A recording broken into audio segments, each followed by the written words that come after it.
for the villain who stays hiding the feeling that the rain a local rapper on the level that he's killing. Rolls another blunt to get high as the ceiling. It's been top shelf since the government started dealing.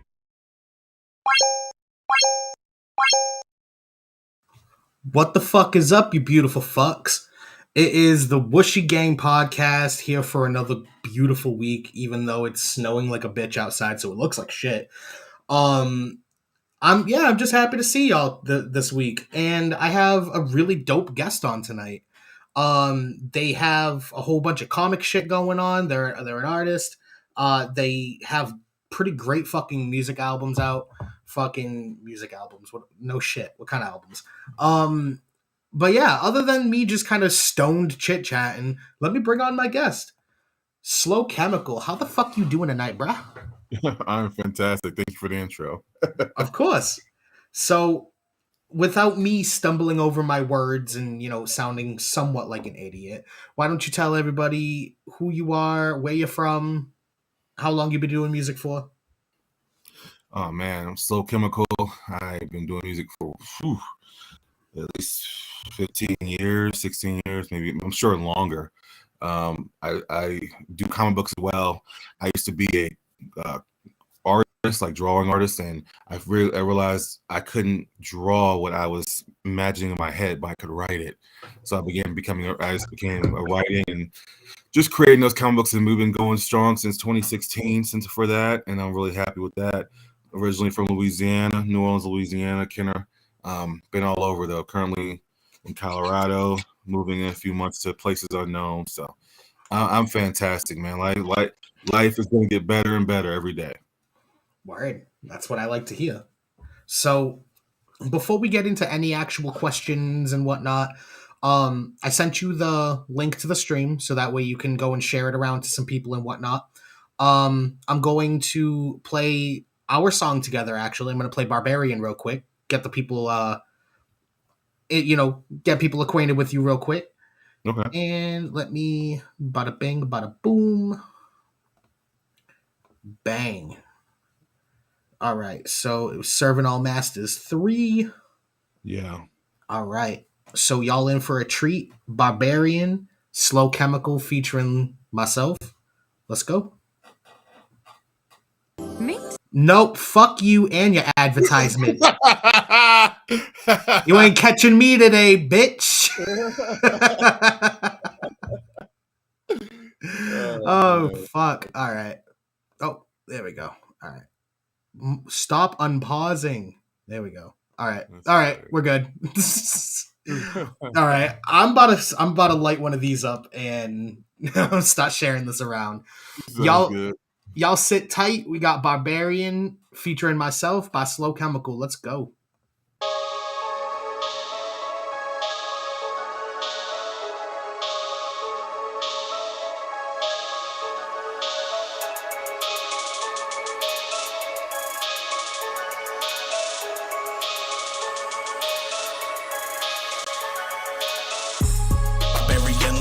I'm like the final Ninja Turtle, you can call me the Ronin. Can make a necklace out of bones with the people I've broken. And when I'm whipping the chariot's the only time that I'm roaming. And when I'm sipping the chalice is when I feel like I'm chosen, because the liquid inside it has my third eye awoken. I'm feeling like I'm a king in my city, sipping this potion. So when I call up my army, just know my people in motion. I'm like 1, 2, 3, 4.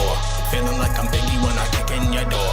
Loaded up with weapons when I walk to the store, because staying alive and now feels like a chore. And I'm sailing to shore on the blood of my enemies, frenemies, wishing they didn't drop penalties. Wu-Tang sword, I've been rapping like Tenemy. Top dog rap, it's a whole different pedigree. A barbarian, hit you in the knee next to care. I don't know about you, I win. That's why they call me a barbarian. A barbarian, hit you in the knee next to care. I don't know about you, I win. That's why they call me a barbarian. I wrote it, spit it, you quote it. Learn this game made me a barbarian. Evolve to devolve, my bars spit rounds that revolve. Part 3, I just send it out with a bang. I used to go for the change, then I went to the bag. Now what was in that briefcase, but Manhattan was still murdered that woman. A one night stand, I gave her name Kevin. Acted like I never heard that woman. I've seen the regression that I did on my own, instead of waiting on succession. Success is the best form of a weapon. No beef, I elected. Listen to this, gets other rappers erected. Listen to my story and how I chose to be be selected. Went from trying to off myself to getting plenty deals for myself. Not for the culture, I did it for myself. For generational wealth, cryogenics, generational health. But until the end, you can call me a barbarian. A barbarian. Hit you in the knee next to care. I don't know about you, I win. That's why they call me a barbarian. A barbarian. Hit you in the knee next to care. I don't know about you, I win. That's why they call me a barbarian.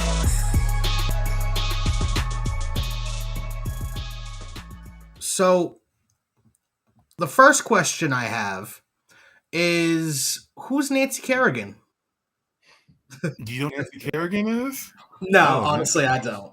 That's crazy. Cause it's funny because I have a story about Barbarian. I'll answer your question first, and I'll tell you the story about Barbarian. So, Nancy Kerrigan is a former figure skater. In the early 90s, Tonya Harding was the one that took her out because that was her main competition for the USA Olympics. Okay. I was to say, the name kind of sounded familiar, but like I wasn't 100% sure. But now that you mentioned figure skating and Tonya Harding, like that literally all makes sense. So the funny thing about that entire song, I was in my room one day, in the middle of the day sleeping, which is hard for me to do. But I had the TV on, and anyone that knows me, I can't sleep with a TV on, or usually during the daytime. But I was napping. It wasn't a nap because I was still up. I could still hear things, whatever. The chorus came to me in my sleep, air quotes, if you want to call it that. And I remember vividly just jumping up and saying, all right, I gotta write this down. But as the beat evolved, I had to kind of change the chorus to fit the beat or whatever. But when I first sent that beat out, I was looking to put 2 different artists on it. As a matter of fact, 3, because I wasn't going to do a verse originally. And everyone was like, no. And one artist said to me, dude, like, that chorus is too much, man. You got to take Nancy Kerrigan's name off it. I said, that's the point of it, is because I'm saying I'm a barbarian. That's what I want someone to say things on it, right? And so what made it worse was your verse. I told this story only one at a time. So I was reaching out, looking for artists. I asked Ziggy if he was on it, even though Ziggy is not his like repertoire. I figured it would be something different, but he said the beat was way too slow for him. I said, cool. He said, I know an artist. His name is Libsey. That's why I reached out to you. You put your verse on. I still hadn't put my verse on. I still was planning on not putting a verse on. I'm not going to say any names, but I sent that verse out. I sent that beat out with that verse to 5 different people. 3 of them said, man, whoever that dude is, he goes too hard. I ain't got the time. They refused to get on the record. I was like, but you guys are calling yourself MCs. This is what it's about. So hip-hop is naturally competitive, right? And the last dude I talked to about said, man, you put a verse on that shit then. I ain't doing it. Do it. So yeah, that's the story of Barbarian. That's honestly fucking great. So when you sent me the track at first, I heard the chorus and I had to listen to the chorus like I want to say like 42 times just because I'm like, what the fuck am I gonna say on this track? I have no idea. And then I was like, well, the song's called Barbarian. Why don't I just start from there? Who are some famous barbarians that I know of? And literally Conan was the first one that I could think of. Okay. And I thought it was, I was actually thinking about this earlier. I thought it was really a really cool reference on my part, knowing that, like, because I went and did my research, like once you hit me up and whatnot, I had checked you out a little bit. And I saw that you fucked with comics and that you did your own shit. So I was like, why don't I add a comic book reference in the second bar? And that's why it's like I'm the final Ninja Turtle. You can call me the Ronin, because the final Ronin is the Ninja Turtles comic that I think was just wrapping up around that time too. It was, yeah, it's true. So it's cool how it ended up working together and whatnot. That's interesting you said that, because the thing I credit for my creativity is the Ninja Turtles. Oh, no shit. No, that's Kevin Eastman and Peter Laird are 2 of my heroes, because they had the imagination. And obviously the story is well known now. I'll tell it on here though. They literally were living together trying to write comic books, and the Ninja Turtles started as a joke. They're saying who could draw the ugliest turtle, and then Kevin Eastman drew Raphael, and that's how it was created. But I credit that, and I don't remember this because I was so young, but my grandfather, my mom, my aunt, many people in my family have told me the story how the first time I ever walked into a store with my grandfather, he just let me walk around in Louisiana. He could do that type of stuff, right? Because everyone essentially knows everybody. Yeah. And I immediately walked to it was in the store. I immediately walked to the book area, and I sat down and grabbed a Ninja Turtle comic book. And to this day, that's my favorite thing of all time. Like my mom, still to this day, if she goes out anywhere and she sees a Ninja Turtle shirt, mug, she'll just buy it and send it to me. Like it's the thing that I point my creativity to. So when you sent when you sent me that verse, even if the verse would have been whack, I would have immediately said, "Man, it's the best verse ever," right? Because it could reference. So that had me at hello. Yeah, nah, fucking. That was honestly a really cool track, and like I'd like to. I definitely want to collab more on more songs together. Like that's for sure. That was fun. But I think the thing is dangerous though. Before you move on, I tell this to Ziggy all the time because him and I have collaborated on a number of records. He's about to drop his record, I think, this year. I said the thing that's dangerous is once you drop a song that you know is a good song and people have told you it's a really good song. Now, as an artist, at least in my head, I'm like, man, now it has to be an even better song. How do you top that song and how it's still say different? So, but I'm down always to collaborate for sure. See, I feel like when it comes to something like that, it comes down to not only the production, but it does come down to the actual chemistry too. Yeah, like I feel like if the artists click together well, every song that they make is going to be good. You know what I mean? Like think about it. They're not an official duo, but every time Drake and Lil Wayne are on a song together, it is fire. And it's usually the best song on the project if it's part of a project. Right. No, they might as well be. They have great chemistry. Like you could tell they both. And I remember, and it's funny because Mac Main told a story about how Drake went to Lil Wayne at the peak of Lil Wayne's like fame and height and power, and was like, "Hey man, this verse ain't gonna work for my album." And like the person that was interviewing Mac Main said he sent a Wayne verse back. He says, "Man, like," and Wayne respects it. Wayne's like, "Man, everything I do is gold," you know? Yeah. And that's and that song ended up being that song. I can't remember the name of it, but it's a song with him, Future, and Drake. It's one of their singles. But anyways, sorry. No, it's cool. It's cool.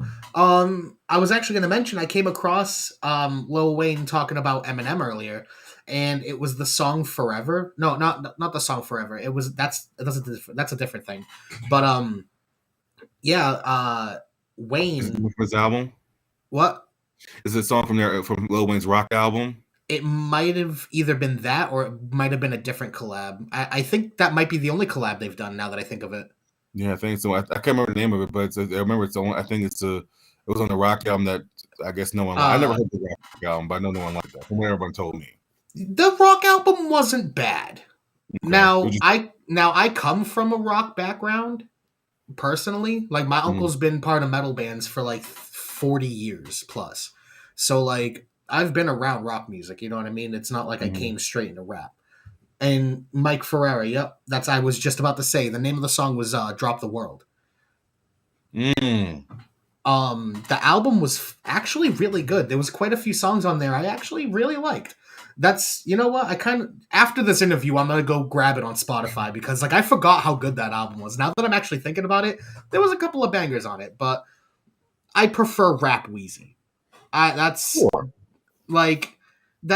Listen, I got into Wheezy during the mixtape era.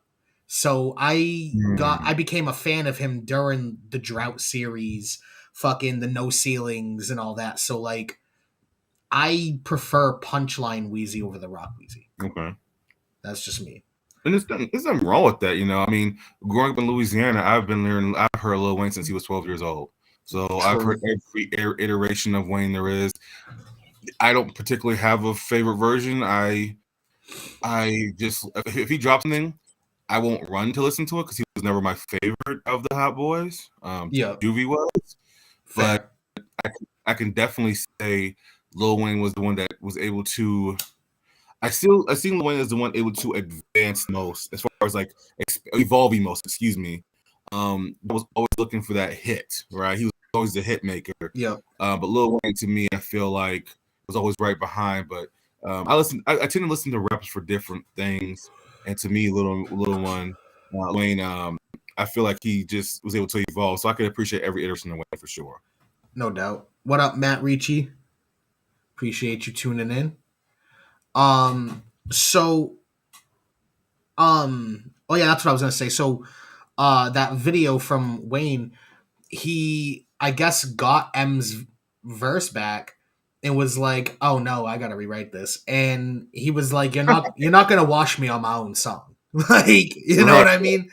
So I understand that aspect of it.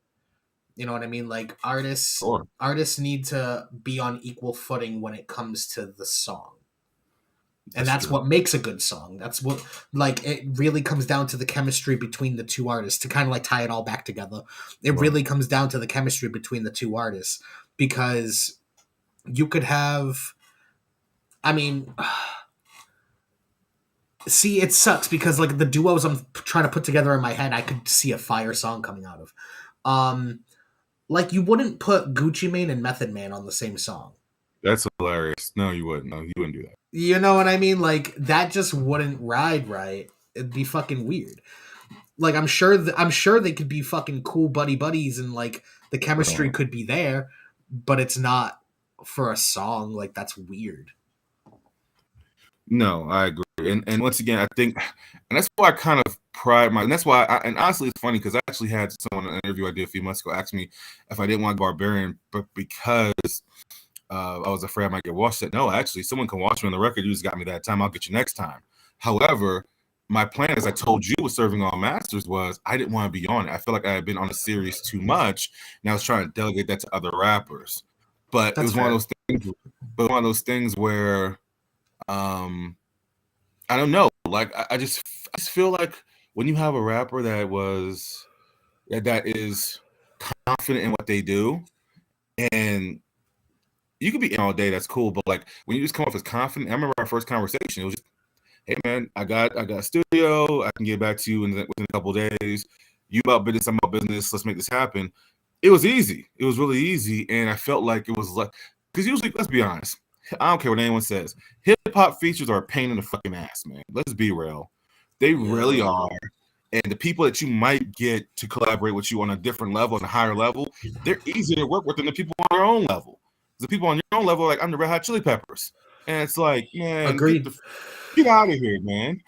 And so you made it so easy to where even if I didn't like the verse, I would have still just been satisfied with how professional you were. Fair. See, that's another thing that goes a long way in my book is professionalism.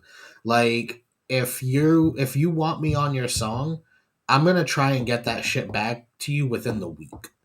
You know what I mean? Like, I'm not gonna have you sitting there chasing me for a fucking verse. Like, that's not professional. Like, you asked me to collab, so I'm a fucking hop on the collab. Like, I'm gonna do my part. Will I be honest and be like, hey, listen, I don't think this beat's a right fit? You know what I mean? I'm not feeling it. Absolutely. Shit. There's a local artist that actually rapped over one of my beats, and they were like, you know, I didn't hop on the beat at all. You know what I mean? I just wanted producer credits. You know, do the beat, whatever you want. It was a drill beat, and I don't typically do drill tracks. You know what I mean? Mm-hmm. So, they killed it. They fucking smashed the song to pieces. It was a great song, and they hit me up and they were like, "Yo, I want you on the remix," and I was like, "All right, yeah, I'll start writing to it." And like 3 days went by, and I'm like, I don't have a syllable. The fuck? Like, I don't have a word, bro. So, like, I don't know what the fuck I'm going to say on this shit. I was like, so I hit him back and I'm like, yo, listen, honestly, I'd rather you just pass the opportunity off onto someone else. Just obviously, obviously I'm going to get the producer credit, but like, pass it off onto somebody else, let somebody else get a feature. Like, I don't typically do drill tracks anyway, so I don't feel like it would be genuine sounding from me trying to rap on a drill beat. Like, I've rapped on drill beats before that I've made, and they just didn't sound good. You know what I mean? So I kind of at that point know my limit. Like same thing. I wouldn't expect fucking. Here's a good one: Talib Kweli. I wouldn't expect Talib Kweli to fucking hop on a drill beat. You know what I mean? Right. I wouldn't expect a Fabio 4 and Method Man collab. The fuck? Like, that's so I respect that side, but I know my limitations as an artist. It's interesting you say that because I get asked that from time to time, like what do I feel my limitations are, and I feel like my limitations are usually if someone hears a record of mine and they want me to do what I did on that previous record. Like I first started rapping, I could rap really fast to where you could understand me and everything. Sometimes you couldn't, right? Because you're rapping fast. And I remember I had to slow things down, and that's why my style is kind of like all over the place now. Because a lot of times when I'm in the booth, I'm rapping, I might catch myself doing old habits. I'm like, well, no, I can't do that. And it's funny you brought up a drill beat. I have this track called Sobriety that's gonna be on the soundtrack. We'll talk about later next month. And I was talking to the producer that I collab with, and he was like, "Hey, we've never done a drill beat before." And honestly, I don't care what kind of beat it is. If it's a dope beat, it's a dope beat. He said we should probably let's try to do a drill beat. So he did a lot of the heavy lifting on that part of the song, and I did a lot of the chorus part of it. And I remember at the end of it, to me, how I try to see a beat or production, I try to equate everything to a relationship. So I see it like a woman or whatever you're into that doesn't offend you, right? So I see it as a woman where it's like, I don't actually care if you're black, white. If you're hot to me, you're hot to me. I'm gonna try that. I'm gonna try you, right? So that's how I feel with a lot of production, because I feel like when I was much younger, that's what I got in my head too much. And I said, well, I'm limited. I can't do this. I can't, because the people I grew up with and was rapping with, I don't have the talent they have. I have a brother that can sing, play drums, guitar, rap. He could probably fucking dance too. It's annoying, right? Yeah. I can't do those things. I had another brother who legitimately, if he didn't have demons, he'd be signed to Tech Nine right now. Like legitimately, we're at Tech Nine's show. He's rapping for him, and Tech Nine just says, "Hey man, fuck the card. I got a deal waiting for you. Give me a call in 2 days." Unfortunately, he had some demons, and that's just what it is. But I couldn't match their talent. I could out hustle them though, and that was how I had to see myself and see my strengths as that. But honestly, man, me just talking about you real quick, I know you're gonna be, you're very humble, but I don't think you have a weakness. I think you're just in your head, personally. I think you could rap over. I heard your last album, dude. Like, you have a weakness, dude. Just being honest. Oh, I appreciate that, actually. That I do definitely get in my own head a lot. There'll be times where like I don't feel like writing music because why? Who's even listening? You know what I mean? So like sometimes I'll get in those I'll get in those moments where I'm like, you know what? What like has it been a waste of time? You know what I mean? And I know it hasn't been a waste of time. I definitely know when the next day comes in and, you know, all my streams get updated and I'm like, oh, this song got played, you know, oh, somebody was checking out this song in Poland. Like, you know what I mean? Like, it's cool. Like, that's kind of why, like, I don't know if anybody's ever noticed, like anybody that's personal to me has ever like really noticed, but like I'm checking the stats on my like all my shit like Spotify, YouTube, Bandcamp, fucking this, that, and the other. I'm constantly checking the stats because in my head I'm like, who's even listening? You know what I mean? No, I get that too. I get in those moments as well. I think less so nowadays because my confidence is built more to where it's like some people are listening. Now it's my job to now keep them listening. Fair. So I take it as more as that now, but no, I definitely feel you. Before I dropped my project, I forgot the name of the damn project. Was it Kill the Messenger? Not Kill the Messenger, was the one before that. I dropped it in 2019. Jeez, man. It was, I can't remember the name of it, dude. That's such a bad look for me. Yeah, it's funny because I just was telling myself, let me look on Spotify real quick. I was just telling myself how Man, you need to get better promoting us. But honestly, because I do so many things, and this is definitely me being using an excuse. I just sometimes I forget everything I do. Midnight Inspired. When I did Midnight Inspired in 2019, I legitimately, before I recorded that entire album, I listened to 3 albums. I listened to Soulja Slim from what I would Give It to Him Raw, his first No Limit album. Listened to Jay-Z's what's his first album? Reasonable Doubt. Okay. I listened to Nas Illmatic. And that album was inspired by those 3 projects. And the songs I love on that record, people are like, those are all right, but these are the records we like. And I remember when the first time I heard that, I was in the mindset you were just saying, like, who the fuck is listening? And I remember I did a video for Streets of Rage. I didn't want to do a video for Streets of Rage. I wanted to do a video for another song on the album. And the director out here named Master Pharaoh, dope lyricist, dope producer, dope videographer. Like, he said, nah, man, Streets of Rage is where it is.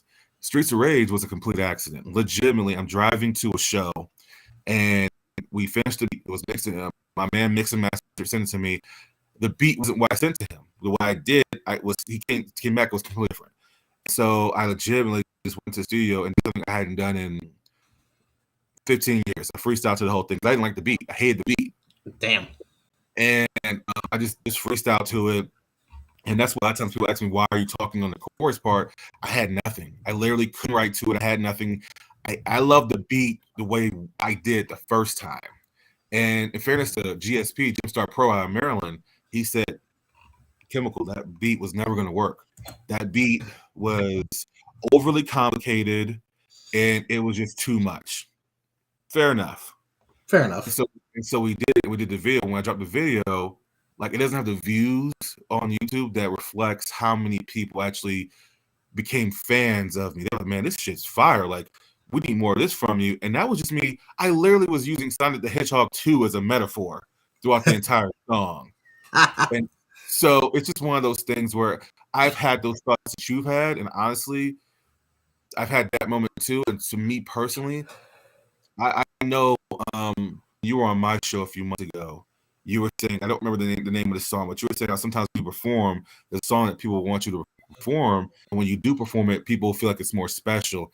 I think you've already had that moment before I had it. And I think that because you're able to, you have an arsenal. You have a gun, you have many bullets.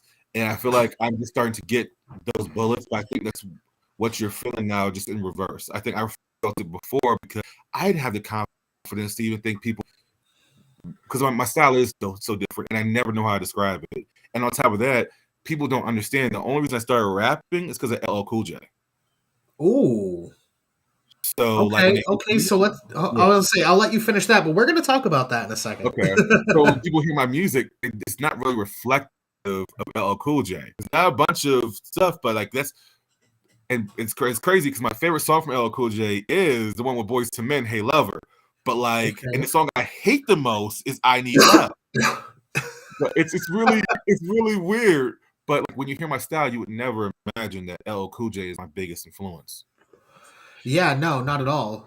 So, how much of his? Well, obviously he's an influence.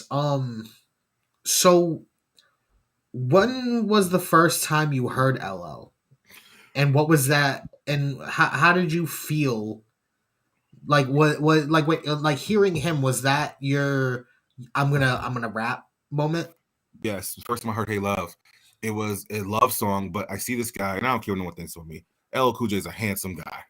And seeing this guy who has muscles, money, handsome, has TV shows, seeing him talk about a daydream of a woman that he'll never talk to, inspired a shy kid. When I tell you I was shy, I was definitely shy.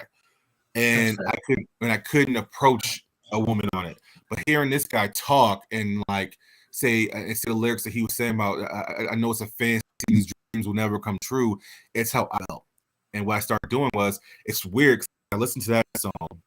That I remember I'm dating myself. I went to buy a cassette of it. And then I legit went from having that Hey Love cassette to then buying his first album. Then I went backwards and caught up, and then I ended up falling. The reason why I hate I Need Love is because then I heard the diss track to the Break of Dawn talking about MC Hammer and Cool Mo D. And I was like, wait a second, there's more to him than love songs. What is this? Hey.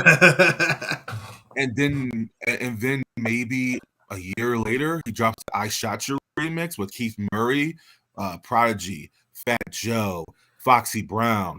And then the way he ends it is so every verse on there is hard, but then the way he ends it is, what the fuck, I thought I conquered the world, Crush Mo D, him and Ice T girls. Like it just hearing him bring up old beef. Yeah.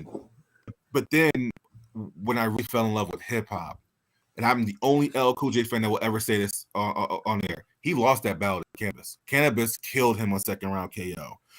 But if we're being real though, Cannabis never had the machine behind him that LL Cool J had. That's why he was able to snuff him out. But I'm telling you now, I remember I first heard it, okay, and to me it humanized the MC in him, because it's like, okay, cool. He's not the most lyrical. I don't think LL Cool J, in my opinion, has a classic album. He has classic records, but not a classic album to me. But it humanized him for me, because then I'm like, okay, he's not the perfect MC, but he is still a dope MC. I still like to come back to it. I do, because he essentially sunned him. I said, look here, you're not even, like, you bought my book to read it. So that's what you know.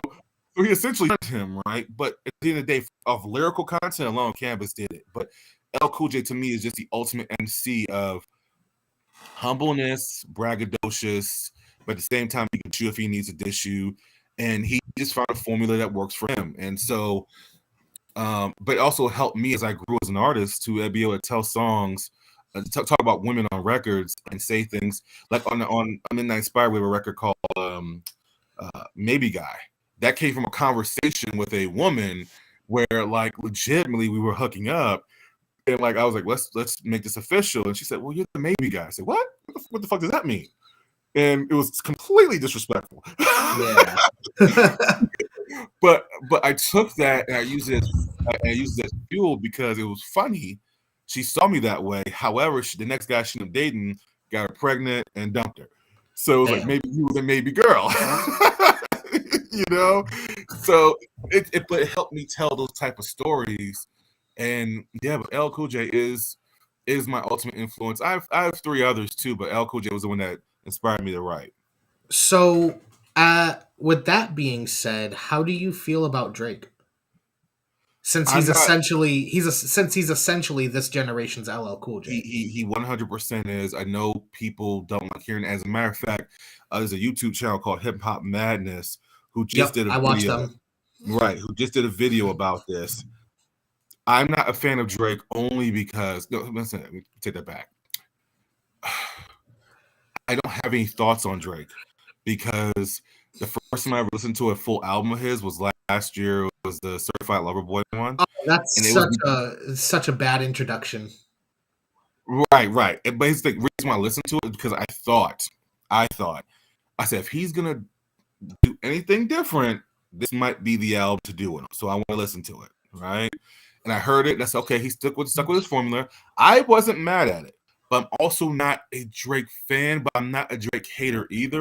Let me say this: the hip hop game needs Drake. They need a LL Cool J. They need a crossover star. Yeah. And so I have no thoughts on Drake. I have no problems with Drake. I can understand if you're a super fan of Drake, how you would have problems. But at the same time, I can understand if you're a fan of Drake and you're frustrated when he drops tracks like Back to Back and other hip hop stuff, and then you hear essentially what Certified Lover Boy is, and you're like, okay, this is not what I expected. I know it's a formula that I loved, but I wanted you to switch it up. Here's a problem, though. Here's a problem, and you're an artist, so I think you agree with this. When people actually switch it up, and you do, how often do they like to be switching up? Hold on. I didn't even hear the question. My bad. No. How often when people ask artists to switch up, how often when they switch up do people like the switch up? Almost about 99% of the time they hate the switch up. Right. And so I think it's hard to ask a megastar, because that's what Drake is. He is a megastar, to switch it up. And if we're being honest, I kind of see Drake like Tom Brady. I see Drake as one of those guys. Like, I'm gonna keep making money and breaking a ton of records to where you have to give me my place in hip hop, no matter if you like it or not. Whenever there's a physical hip hop Hall of Fame made, he's a first ballot Hall of Famer. But I don't have any thoughts of him. But also at the same time, I'm able to distance myself and look at the artists for what they're trying to do. When I try to read the. So I will say at least two projects that if you were to go back and listen, they're pretty great projects. Take Care was probably one of his best, like, solid projects. I keep hearing that, yeah. Yeah, Take Care is a phenomenal start to finish project. And then what's it called? If you're reading this, you're too late. That's his first album, right? First official album on Young Money. No, actually. That's it was like a random mixtape, like, later on. Like, okay. But it's peak, like, rap Drake, you know what I mean? Okay. Like, it's phenomenal. So enough about other artists and shit like that. We've kind of been jumping around all over the place. So you dropped 2 albums last year. Serving All Masters Volume 3 and Kill the Messenger. What are your plans for this year? All right. So the EP Serving All Masters was a plan to finish it. To be honest with you, I've been honest with everyone about this. I didn't finish the way I wanted to because I felt like I was on it too much, but I was still happy with how it came out because of the people that came out to support it and the people who came out who wanted to drop more music and stuff. So I was really happy with that. Kill the Messenger was a complete accident. That was supposed to be an EP that led to this album that I currently have worked out called Privacy and Illusion.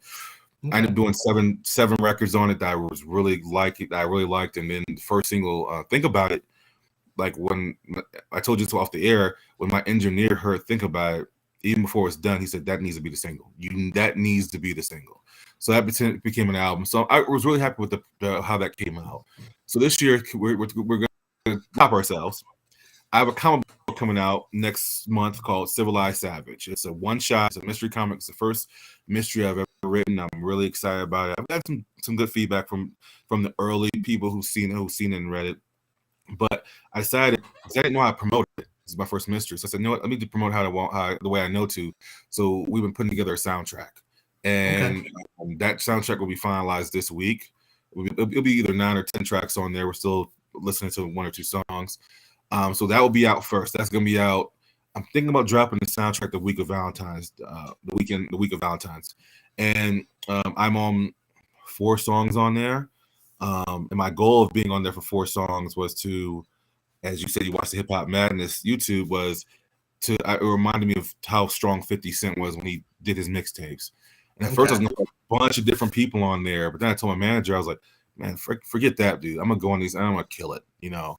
And I'm gonna make everyone wish they didn't want to submit to this thing. So so we're gonna do that first. Privacy and Illusion is definitely coming out this year. It's June of this year. I know I had a bunch of people tell me they were treating me like I was Drake, man. Like I had the detox and I was hiding it. That's how they were treating me. So I was like, no.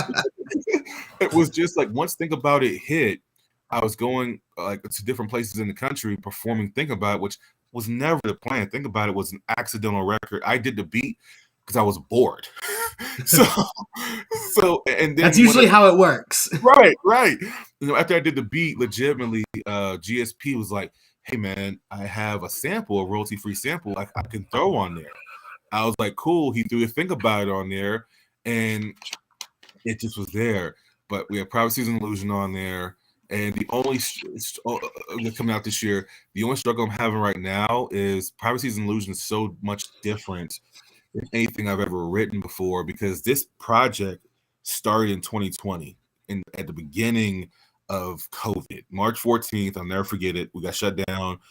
As everyone else was losing their creativity, I gained it. And so legitimately, this project has been written over 3 years. So like I have to freshen up some of the lyrics because some of the songs I say 2020. Some songs will stay that way because I want people to understand, like as I'm saying 2020 in this verse, it built up to where I'm at now. That's fair. So it's a story in it. And also, it's the first album. This is what kind of is making me a little uneasy. It's the first album I've had where I have like multiple singles on, like 3 to 4 singles on it. And I was like, this is kind of, and I don't usually have I usually have like one single per record that Okay. I purposely do because I know I can do a single. But this time I just writing different stuff, and I was like, okay. And like when I've played certain songs for people, they're like, that can be a video. I'm like, it can. That could be definitely a single. And then I just did another track that I'm thinking about putting on either the soundtrack or the album, might be on both. It's called Expensive Taste. And so it's essentially, I'll play it for you when we get off air, but Okay. but you'll know what I'm saying. It's like it truly is an accident. It's like not accidental single, but the chorus just came out of nowhere. So I said, I better hold on to this. Have you ever had that thing where like you write something, you're like, I don't know where this is going, but I need to hold on to this? Oh yeah, quite a few So times. yeah, so that's where Expensive Taste came from, and the vibe I've gotten from it already is really good. So I'm happy about that. But we have that coming out. I'm also currently in production of my 6th issue of Messina. We are just doing the black and white panels right now. Don't have a date on that yet, just because I told myself the middle of last year, I'm going 100% in on the music, not ignoring the comics. But I usually, when I'm done with a project, I get writer's block. Since Midnight Inspired, I have not stopped writing music. Okay. So I need to bottle this energy up while I have it. So I definitely want to drop the mixtape, just drop the soundtrack, drop the album, and see where that goes. But Messina issue 6 is definitely being worked on. Fuck yeah. So I'm gonna circle back to that in a second. Just wanted to give a shout out to the Mustache Gang real quick, saying don't forget to like. That's the awesome. homie. That's the homie Louie. He has his gaming channel, Not Your Average Mustache. So anybody that likes watching like Fortnite, Rocket League, he's a dope streamer. By all means, go follow him. Twitch, YouTube, Facebook. He streams on all of them. I like that But name. He's got such a cool mustache too. It literally comes out in like curls at the ends. That's dope. Okay. Yeah, it's pretty fire. And then he's got like the chin shit over here, so he literally looks like the devil with long hair. Like it's a bit of a vibe. So so Messina, that's what it's called. All right, so for the audience that's just tuning in, which by the way, if you're just tuning in, make sure you're hitting the like, subscribe, share this to your baby mama, your parole officer, your drug dealer, the guy at the bodega that slips you the Newports under the counter. Fucking, I don't give a shit who you send this to. If you know somebody that likes dope hip hop and likes a podcast and is somewhat tech literate and not retarded when it comes to computers, by all means, send them this podcast. I would love for them to be a guest and to participate as well. So for the audience that doesn't, for the audience, if, since they don't know, what's Messina about? So Messina is a Samoan superhero that I created many years ago. He was actually one of the first characters I ever created, but I couldn't get the look right. And I remember I was invited to a Comic-Con in New York. I was invited to New York Comic-Con actually. Ooh, cool. And I was just walking around looking for artists to send it to my therapist. That's dope. And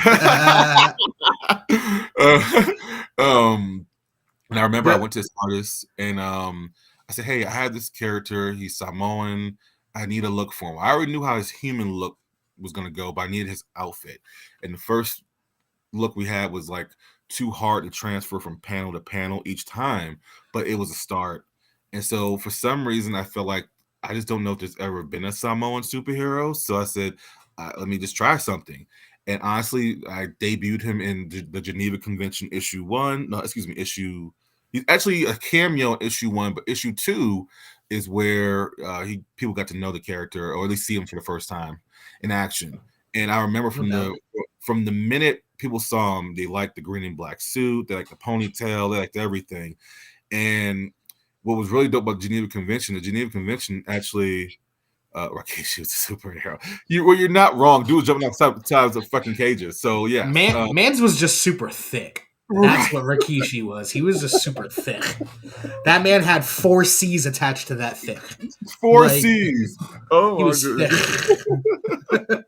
That's very true. So yeah. So and actually, Geneva Convention was a big one for me because that I got so much support on it. I remember that. I think to this day, I sold the most comics I've sold in my first week, which was 1,000. And I did that when I was in London at London Comic Con. So that helped having the international fans as well.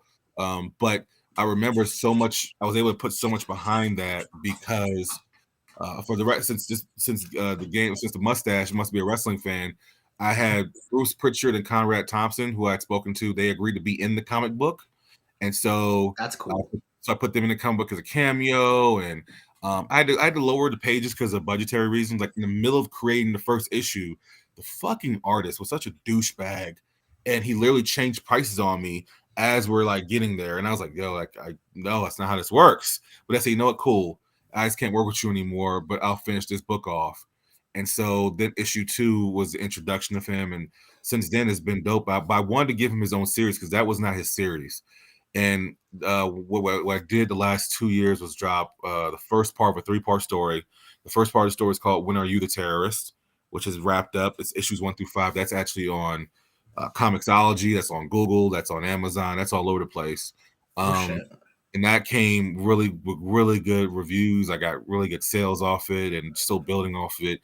But I wanted to get to know, I wanted the audience to know the character and the lore of Messina and his world and how we're building it and stuff like that. So I didn't want to get too far away from it. Because at first I was going to wait a couple of years. I said, you know what? I don't want people to forget about it and stuff like that. So I said, let me start issue 6, at least drop issue 6 this year, keep it in people's minds. But yeah, he's a Samoan superhero, and we actually have action figures of him. I'm sold out right now, but yeah, we built some action figures based off him. That's so it was fucking cool. It was really cool. Fucking A, that's like, see, that's dope as fuck. So with that being said, because you're obviously like balls deep in the comic world, how do you feel about the MCU's depiction of the Marvel universe? I think it's like Drake. It's necessary. I think you can't take I think you can't take everything from panel to pixels because that's just not realistic. Also, if you look at some of the things that are on panels, some things should not be in pixels because it's kind of racist, hurtful. I remember it was funny when I was working at a strip club. My boss, who was a huge comic book fan like I am, he said, "Do you remember this comic?" He brought a comic book in that he had just for me to read, and it was the most racist shit.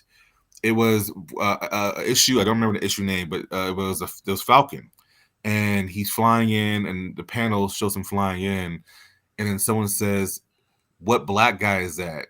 And it was like, I'm paraphrasing there. They yeah, but it was like, oh wow, I don't remember this. This is pretty fucking awful though. And so we kind of forget about the history when we want what we want. And so I'm different from a lot of comic book fans that have been comic book fans their whole life. Like I know comic book fans that cannot watch the MCU. They refuse to. It's for children. I say, you know what? I want to say fair, but the problem I have is we can't show, dude, there was some terrible shit that was written, you know? Yeah. And so it's one of those things where it's like, I don't expect it all to be that way. I think it's a necessary evil. I enjoy the content. It's not all good. Like the Eternals was trash. It was just trash. Now, do I think that would have done better on like a Disney Plus service with a series going? Sure. But it's one of those things where also some characters are too complex for people to get. Like the Eternals, when Jack Kirby was creating them, he was taking the Bible and aspects from that to where he was using gods and stuff like that. You look at Moon Knight is a psychological character that a lot of people can't relate to because a lot of people are able to suppress the other voice in their head. Thank God. Many other people can't do that. Yeah. So it's necessary. I enjoy it. Like I'm looking forward to Ant-Man next month. I think Ant-Man's going to Oh, to dude. see Kang in there. It's gonna be awesome. Oh, dude, I am so excited to see Jonathan Majors as full-on Kang. Not the Who remains? Thank you. I was gonna say he who exists for some dumbass reason. Fucking no shit, he exists. But but yeah, no, it was cool to see him as he who remains. But like, I'm way more excited to see full-on Kang. Right. Now with the MCU. Mm-hmm. And with Secret Wars coming up, I feel as though, like you said, it would have been better on a streaming service for Eternals. Mm. I feel like the only way to do Secret Wars justice and to do it properly is to make it into a 6-part special presentation. 6-hour long special presentations that come out, fuck it, a month apart or a week apart. You know what I mean? Mm-hmm. Or even bi-weekly. This way here people can absorb what the fuck just happened in that last one. You know what I mean? But it would just make more sense because of how extensive the Secret Wars story is. Like So set up what I was gonna say, set up what you need to in Kang Dynasty, but then I think you should flesh out the proper story in a series-based format. Okay, so the only reason I disagree with that is because I think how they're gonna do what you're talking about is in movie form. Like I think once they drop, Oh yeah, I think the Fantastic Four movie that comes out before those two Avengers movies, yes. I think that's gonna do what you're asking them to do. They're gonna do it just in movie format. So it's gonna be 2 hours at a time to take it in. Here's the thing: the most casual fan probably would not be this goes to why you can't put everything from panels to pixels. The original Secret Wars was an awful comic. I'm sorry, it just was. Yeah. When it was updated in 2015, it evolved, it was better. It's so many different parts that are important to it. I agree with you where they need to flesh it out. I think they're gonna do that through movie format because to give that away on a streaming service, I don't know if people still have to make money. No, I feel so in that aspect because I did have, you know, a plan B side of it. Okay. I can see them announcing Secret Wars Part 1 being about 2.5 hours long theater time wise, and then Secret Wars Part 2 the following summer, or like, you know, in 6 months or some whatever they want to do. Right. And that'll be also about 2.5 hours long. So that way, either way, it's still a 5-hour long project, but you still have the movie sales for both. I got you. That makes sense. And you can technically put it out twice because it's Part 1 and Part 2. Right. So, I mean, I don't know how they're going to do it. I mean, it's going to be interesting. I know Kang's going to win. Kang's going to destroy them. Kang is, I think he's going to be able to, and I think it's genius what they're doing now. They use Phase 4, which was not a popular phase, to build up new characters and to show the connection with the new characters in Kang. Now they're doing what they couldn't do with Thanos. They're going to show next month. Here's my prediction. Kang is now going to crush Ant-Man. He's going to leave Ant-Man and the Wasp, just those two. Michael Douglas' character, Michelle Pfeiffer's character, Cassie Lang. They're all going to make it out of the quantum realm. Yes. And Ant-Man and the Wasp, I think the Wasp will sacrifice herself leaving to stay with him. They're going to be left in the quantum realm while Kang will then leave. I think Kang... Go ahead. Sorry. So I have a thought sort of like that. Okay. I agree with you in an aspect. So I have the thought of they are going to kill off Paul Rudd Ant-Man in this movie. Oh, I'm not saying they're going to do that. I'm not saying that, but go ahead. Well, I think the promotion's kind of like leaning that way. Sure. So I think they're either going to do that or they're going to kill off Hope. Hope Van Dyne, Wasp. Mm-hmm. They're going to kill one of them two off, and then that'll propel Cassie as Stature to start the Young Avengers. Okay, so here's To where a- I'm disagreeing. Okay, All right, so let's. I don't think he's gonna die. I think because he is so integral to the quantum realm, they're gonna have to leave him in the quantum realm. So him and the Wasp will be in the quantum realm, but they'll be alive. I think the post-cred scene of Ant-Man and the Wasp, one of them will be showing that they're alive and well. That will automatically propel Cassie into the new Ant-Man or whatever you want to call her. I forgot her name in the comic books. I think It's Stature. it is Stature. Right? Okay, so that part's already taken care of. I agree with you on that part. It's not to death. The reason why I don't think they're going to kill him off is because I think, this is my other prediction, Loki is going to be key to helping the other people in the Avengers realize, holy crap, there's a threat here. I think Loki, the same way Paul Rudd was integral to helping bring everyone back up to 5 after 8 years, whatever it was. Yep. Loki will be the opposite this time. Loki will be the one to say, hey, I've been to TVA. I know what kind of threat he is. We killed him, blah, blah, blah. We started this whole thing. Meanwhile, Doctor Strange and I can't remember her name, but Dormammu's sister, the one Clea. Yes, Clea. And it's actually his, I think, daughter or niece. I thought it wasn't his sister? No. Nope. Okay. It's either his daughter or his niece. Okay, whatever she is to Dormammu, I think they're going to be the ones that meet up with Loki and say, hey, we have a bunch of incursions now because Kang is going to cause all those incursions. Leading into the Kang Dynasty. And that's what quote unquote the Kang Wars, which is what it was called in the comics. Right. And I think that's what's going to help him win because they won't know how to beat him. And that's where the Fantastic Four will then have to be integral to it. But I have one other prediction too. We will not see Doctor Doom in Phase 5 at all. And no post-credit scene, nothing. Okay, so I have to disagree with you there. Where will he show up? Answer that question. Agatha Coven of Chaos. Because I have a strange feeling that that's going to show Agatha through the years until she meets up with Wanda in Westview. And if you remember, Victor Von Doom's mother was burned at the stake for being a witch. She was. So it would make even more sense for Agatha in her quest to find the Darkhold to come across this Von Doom witch. Interesting. And us coming across a young Victor. He may not be an adult, but it'll at least be our introduction. It'll be our introduction to young Victor Von Doom. That's a good point. I didn't think of that and just for those of you who are in the chat or whoever watches this, if you're a Fantastic Four fan, there's a great comic called Unthinkable Fantastic Four where Dr. Doom goes to hell to try to resurrect his mother. Yup. That's a great story.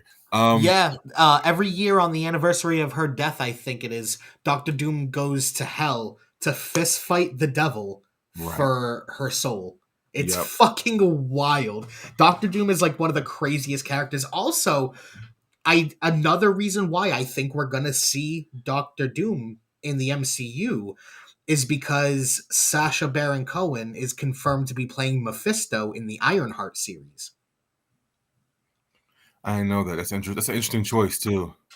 And because the Ironheart series, the villain for that series is the Hood. Yeah. And the Hood is all magic, whereas Ironheart's all tech. Yeah. So it's going to be the duality of magic and tech.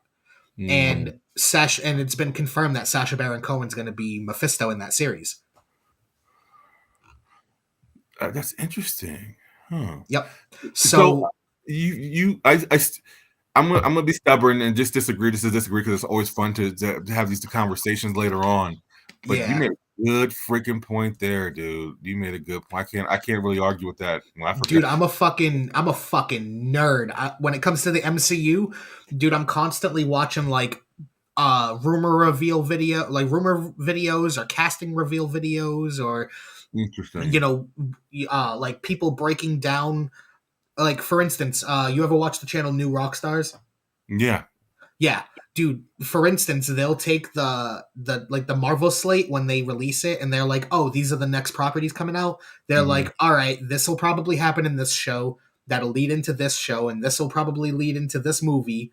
Like, and these characters from this show from Phase 3 will appear in this because it ties in together in the comics." And like for instance, there's the theory that what the fuck is her name? Carter. Michelle Carter, I think it is. The one from Falcon and Winter Soldier. Oh yeah. It's Sharon, right? Sharon Carter, yep. It's a theory that she's a Skrull. And has been the whole time. I mean, well, I don't. Is that a theory? I thought that was a fact. I thought after what happened to Falcon and Winter Soldier, like that was never confirmed. Well, not confirmed, but like I thought after we saw what she did, because you know what's funny about the Falcon and Winter Soldier, and for those of you guys who like podcasts, I'm currently on hiatus, but I have a podcast called I See Things a Little Differently. I actually reviewed Falcon and Winter Soldier. It was a show I was looking most forward to in Phase 4, and I could tell from the minute she showed up, she was a Skrull. I feel like, and I feel like where she got changed was when she went on the run. I feel because she was the most vulnerable at that time. See, I thought it had more to do with Hydra. I thought Hydra had gotten control of her, so to speak. You know what I mean? Like I get what you're saying. Tainted her. Well, I mean, I didn't think that way because, like, think about this, right? She went from the comfort of the U.S. government to then being on her own for so long, and even I just feel like she's one of those characters that even if we didn't see get changed, like we're obviously gonna find a lot of this out in Secret Invasion in a couple months. Yes, you know, true. But I definitely feel like, you know what? I'm gonna ask you this question. Everyone thinks Rhodey's a Skrull. I don't think he is. No, that truthfully wouldn't make sense. It wouldn't make sense. Because honestly, in my opinion, you know what? Before I get into my opinion, shout out WVCC Radio out in Florida. Those are the homies, H2Oins. That's my dude. So shout out to him and his radio station. So they play some Slow Chemical on there, brother. Yeah, actually, I can send him over some music. So there would be more scenes of Rhodey with Samuel L. Jackson, in my opinion. And I think that's what they're trying to do with the keys. I think that's what they're trying to do. I think that's what they're trying to do in the commercial teases right now. I think they're trying to. First of all, it's been, as you said about New Rockstars, right? Them and many other people for at least 3 years now have been saying Rhodey's a Skrull. I've never thought it. I've never thought it made sense to me, only because I always felt like he never showed shadiness to me. The people who showed shadiness, I believe they're going to be Skrulls. But I do have another theory about that. Ben Mendelsohn, his Skrull, the one who plays Talos. Okay, he's dying. He's definitely dying in that series. That makes sense. I can see that. So we could literally talk about fucking comics. the whole fucking I could talk about the MCU the whole time. So real quick, before we get into any more discussions, I'm gonna play, since we have some new people in the chat and some new people watching the stream and whatnot. I actually have the video for Streets of Rage loaded up. It's been sitting here for probably like 30 minutes now. Okay. So we're gonna spin that real quick, get some of the new viewers acquainted with you, and then after that I'm gonna get it. We're actually gonna, after the video, we're gonna hop right into the top sixes. So if you were here for the conversation earlier about Streets of Rage, this was shot by Master Pharaoh. Mm-hmm. This is Slow Chemical. Y'all get tuned the fuck in right now, bruh. It's a mystery. This world of war and greed. Turn the sun to red. Make it bleed. In your soul of lost and found. In darkness you are bound. Still you become midnight's child. Destined to walk into the fire. night, now you're gone. Alright, so you remember Sonic the Hedgehog, right? I'm dating myself here. But there's a level in the second Sonic the Hedgehog game where Sonic's whole gimmick is speed. So like towards the end of the game, there's this level where like Tails drops you off, and for some reason you're on top of the airplane, you jump off anyway. Well, his whole gimmick is speed. Well, let me stop playing. Let me get into the booth. These are the feats of pain in the streets of rage, a symphony of despair, the broken bottles of liquor, the broken chairs that trigger, the dreams that manifest, the good and the bad. Life is like first-gen consoles. Once you move forward in the fight, you can't go back. The fire, the phoenix, help mama from getting the Kleenex, helps her upgrade from the zenith, the true desire. When you reach your zenith, the boss is getting in the way, the dark queen, the shredder, can leave you lost in time like turtles. It gets harder with every Hitari and hurdle. Should I keep the dream alive or wake up and die? Come back when I get a better strategy. If I can't cut off the game, the save function don't exist. In the midst of overheating, the box self-destructs. Inspect the gadget, feel the fabric. Last level's always elaborate. The princess needs saving, the governor's daughter needs saving. The streets of rage. So what I was saying was, towards the end of the game, you're trying to get the Dr. Robotnik. And what happens is there's this level where like you can't really use your speed, you gotta use finesse. Because the level is constantly moving, so you can't go back. You know, but you can't use your speed either, you gotta have finesse. That's how these streets are. That's how life is. Once you move forward, you can't go back, man.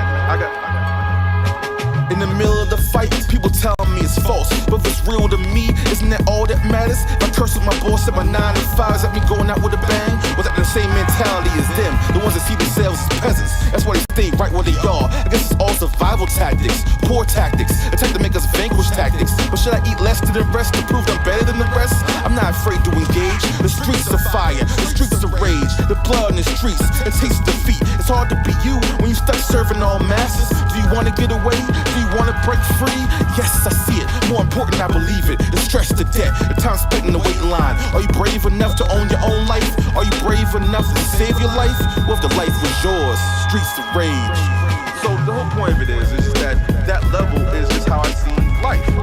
It's constantly moving. And in order for you to get to that ultimate goal, you gotta move with it. You gotta evolve with it. Man, these streets of rage. That was a banger. That was definitely a banger. Appreciate that, man. Of course. Yeah, it came out much better than I appreciate the record now for sure because of how much people like it. And it just what like I said, if you guys would have heard the original beat, like I said, I understand exactly what Jim Star Pro was saying. Like I guess that and you're a producer. Sometimes I don't know if you ever had this happen where you like you make a beat, you hear it, you're excited about it, and someone says, "Nah, ain't it?" And you're just like, yeah, what you know. And he redid a lot of, I mean, there's still a lot of elements that I put in there. It was just one of those things where it just took me by surprise, and I was literally on my way to a show, and I was going to perform it, and because I had written different lyrics to it, you know. Okay. But you know what? At the end of the day, it came out much better, so I'm happy. Yeah, nah, it honestly came out dope, and the video was dope too. The visuals were sick. Yeah, that's why Master Pharrell wanted to do that. He literally saw that video in his head when he heard it because he went through the entire album. He said, "There's 3 records we can do, but the one that we need to do is this one." He pushed for that for sure. Fair enough. So we're gonna get into the next segment of the show real quick. Okay.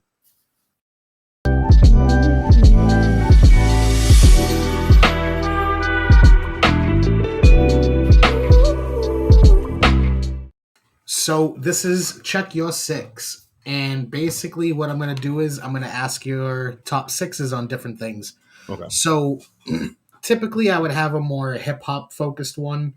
But today, because you aren't just a hip-hop artist, you have multiple different things going on. I'm going to ask your top 6 MCs, your top 6 comic book artists. Oh, wow. And your top 6 comic book characters. Oh, wow. Yeah. Okay. I never thought of these before. So let's see. I will start with artist. Alan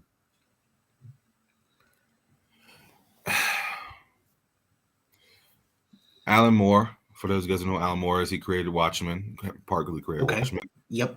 And some other stuff. What is his name?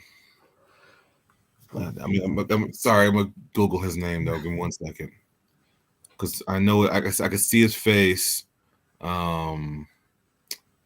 I can't remember his name. He's passed away. Let's see. What is his name? That's right. Damn, I can Google anytime you pull something up. It's usually the first thing, and right now it's not being the first thing that I need. And of course, it's just you're gonna be a jerk. He helped create Milestone Comics. Black guy. Black. I can't remember his name. I really want to give him the credit he deserves because he was very much influential in Dwayne McDuffie. Okay. He was a lot of the reason why, for those of you who remember Justice League, the animated series, the reason why we had Jon Stewart and not Hal Jordan is because he felt there would need to be a black voice in there. That was the right decision because that's a classic show. Yeah, that's true. So Dwayne McDuffie, Alan Moore, Jim Lee, Jack Kirby. I was waiting for that one. Yeah. Yeah, Jack Kirby, to me, I feel like his work was ahead of its time, and to this day, it's still. I think his work will always be misunderstood, unfortunately, because it's so deep and thought provoking. But fair. it's still important to. It's very much important to the culture. Just so everyone understands that. Who else? Chris Claremont. He's super. For those of you guys who don't know who that is, he's the one that he put life into the X-Men franchise. He saved the X-Men. All the stuff you see, Days of Future Past, a lot of the stuff you guys see adapted to screen is because of him. And number 6, let's think about somebody more modern day. He's not necessarily my favorite, but he's been very influential. Robert Kirkland. He is the creator of The Walking Dead and all stuff I don't really care about, but he came in. He's been he's an artist that he doesn't care what the fans think. He will end something the way he wants to. He will give you fan service, but he will stick to his creative guns on that one, for the better and for the worse. So those are my 6 there. 6 MCs. I'm gonna go with LL Cool J, Scarface, Soulja Slim, Ice Cube. Okay.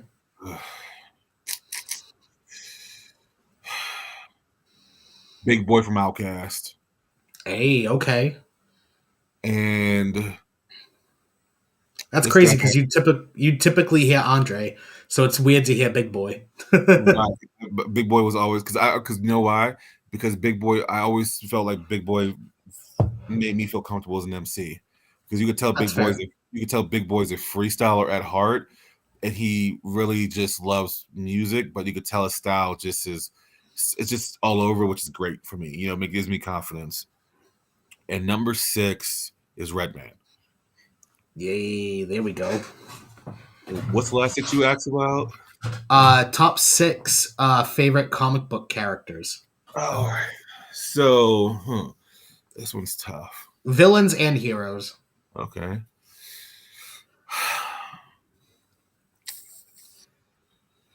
Wow, this one's gonna be the toughest probably. So let's start with Gambit. Hey, okay. Nightwing. Okay.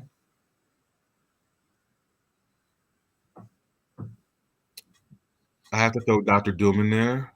Yes. I have to,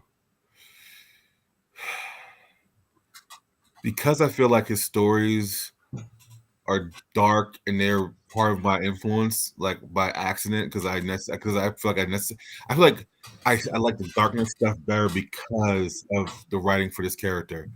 Daredevil. Okay.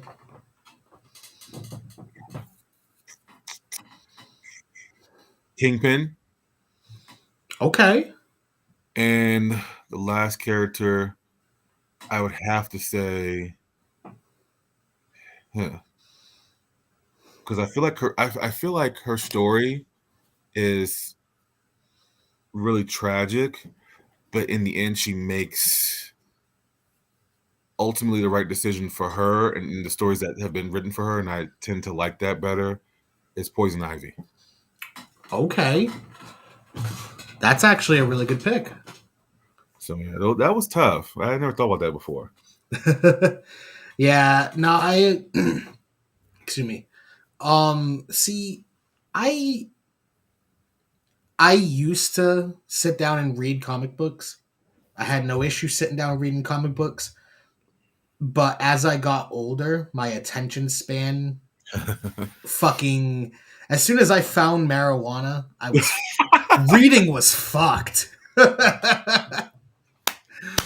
Reading just took way too long. Right. So, yeah, no, even though it's great colorful pictures and it's only little word blurbs and shit, sometimes writers just want to put a fucking paragraph like this down the fucking page. So like, no, I'm sorry. I want the exposition, but I don't want to read it. Right. So It's hilarious. movies have helped out a lot to feed my nerd hunger. Okay. But I genuinely do love comics. I've always been a big Marvel fan.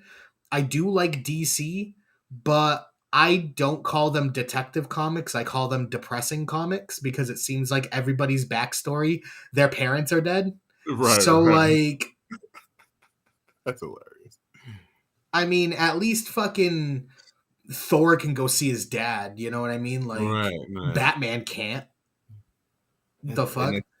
And that has been a very valid criticism of them, and that's why to me, and you know what made me not choose a side in DC or prefer DC or Marvel's, because I was introduced to so many different comics at a young age from different platforms, to where I could take it from, I can take something from Nightwing, right? But I can also take something from Spawn.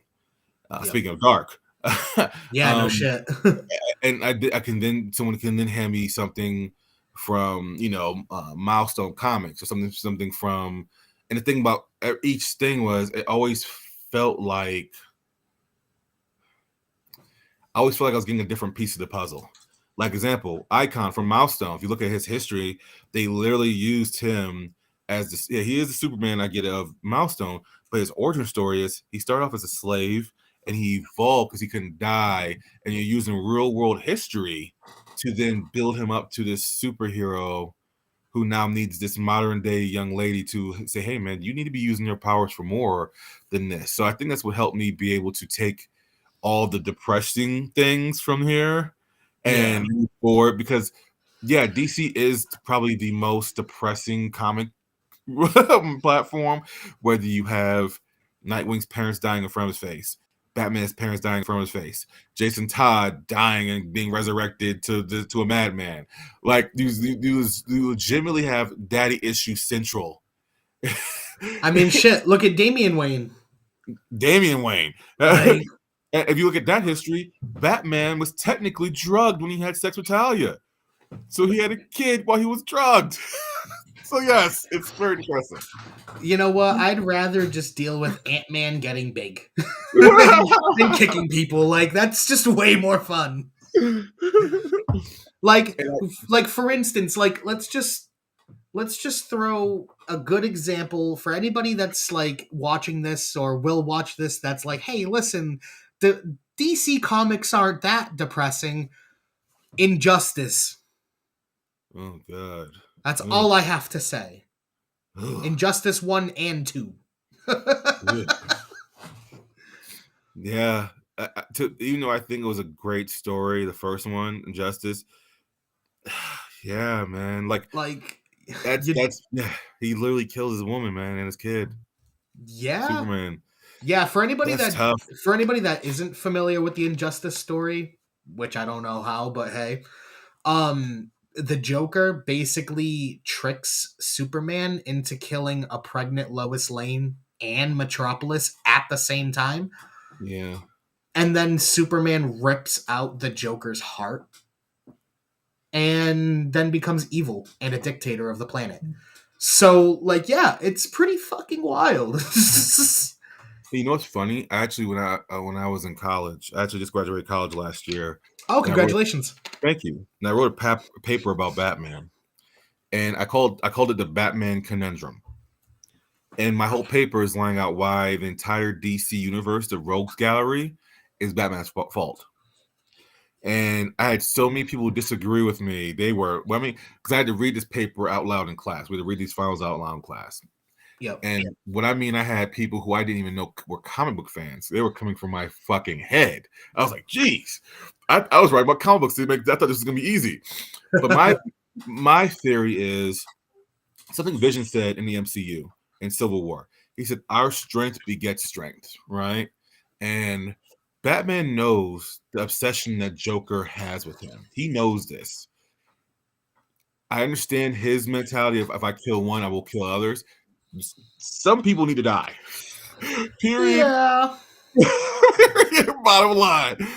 And Joker is probably the only character that deserves it on that level. But see, Joker is not what everyone else is, in my opinion. Everyone else is psychopaths. Joker is a sociopath. And for those of you who don't know the difference, a sociopath knows what they're doing. And they choose to do it. They plan it out. A psychopath does not know it. And Mike Roy says something right here. Let's see what super depressing. Everyone dies. Yeah, and he's speaking of another depressing one. But to me, my whole pitch was Batman's strength only makes people want to gain more strength. If you look at Joker's story, the reason why Joker gets more and more psychotic or sociopathic is because he gets mad at Batman for integrating his kids into the fray. If you look at the history of Joker and Batman, because Joker's always hated the sidekicks more because they interfere in the love-hate relationship that Batman and Joker have. So Joker's mind is like, well, if I get rid of the kid. Exactly. So now you have Jason Todd, who was not the calmest in his story. The original Jason Todd origin story, he was trying to save his mom. His mom turned him over to the Joker thinking the Joker would save her. She would. Guess what? He didn't save her. And so it caused him to kill them both. And Batman doesn't, I think for as smart as Batman is, Batman doesn't realize the obsession people have. Ra's al Ghul, whatever you want to call him. He literally is obsessed with Batman because he knows Batman can take over the league and do the things that needs to be done. Ra's has a clear obsession with him. He doesn't see it though. And now don't get me wrong, Talia is just a victim in all this because she really cares about Bruce Wayne. Yeah. But she can't accept Bruce Wayne because Bruce Wayne can't accept that part of her. So anyways, the point of my paper was Batman, for as smart as he is, he can't see the things that are in front of his face, unfortunately. That's very true. But he overanalyzes a lot. But sometimes it's for the better though. No, and here's where it's tough. Here's where it's tough. You need a Batman because Batman, there's a great DC animated movie called Doom based off Tower of Babel. And it's where Batman essentially has all of his plans stolen. He puts plans in place to neutralize people from DC, from the Justice League, right? And literally, it's great. And they don't understand why he needs. You're right. Batman is necessary because he thinks of those things that people wouldn't think about, right? However, the point of my paper was, for as necessary as he is, he doesn't realize the damage he causes, which I think Christopher Nolan did a good job of showing in the Dark Knight trilogy. For as good as it was to have Batman, Batman presents problems when you allow a vigilante to run the show and do what he wants to do. Now you think a vigilante runs the show, a normal person, do you think someone else is not going to want to run the show? That's true. So I don't think there's a right or wrong. I think definitely if you're a Batman head and you're a Batman fan, he can do nothing wrong, right? Everything he does makes sense. But my thing is, if you're in a position to where someone passed away or whatever it was, and Batman has this knowledge and he keeps it from you. Are you that forgiving though? Can you still stand side by side with this guy and put your life on the line with him? If you look at everyone, they like to me, for as much as Dick Grayson's always going to be associated as the first Robin, to me, he's become his own character in Nightwing now. But to me, now he's more known for being Nightwing, which is dope. That's fair. You know? So, but no, he is necessary. It's just it's a troublesome thing though, unfortunately. Yeah. So, I did want to mention, how do you feel about the direction they're going with the Robert Pattinson Batman at that point? So I thought it was a good Batman. I liked it personally. I thought it was good at using elements of different comics with mixing its own thing in there. I thought Catwoman was a great adversary. I thought Colin Farrell did great as the Penguin. He was unrecognizable. Jesus Christ. Yo, seriously. I just don't know where they're going. You know, and I say that because if you look at the end, when Catwoman says, "I'm going to Bloodhaven," I had never known Catwoman to be in Bloodhaven. That was always a Nightwing thing. So that's interesting that she probably won't be in part 2 because she was one of the best parts of it. And I don't know, because here's my thing, right? This is the tough thing about Batman. Whenever you put his story onto pixels, you have to somehow incorporate something from the Batman the Animated Series. And rest in peace to Kevin Conroy, the greatest Batman of all time. Yes. You have to incorporate something from there. And from what all the rumors are saying is that the Matt Reeves wants to introduce Iceman, Mr. Freeze. Yes. I don't know how you introduce him without telling the story that came from the animated series. To me, that is the ultimate origin story. Depressing. Very.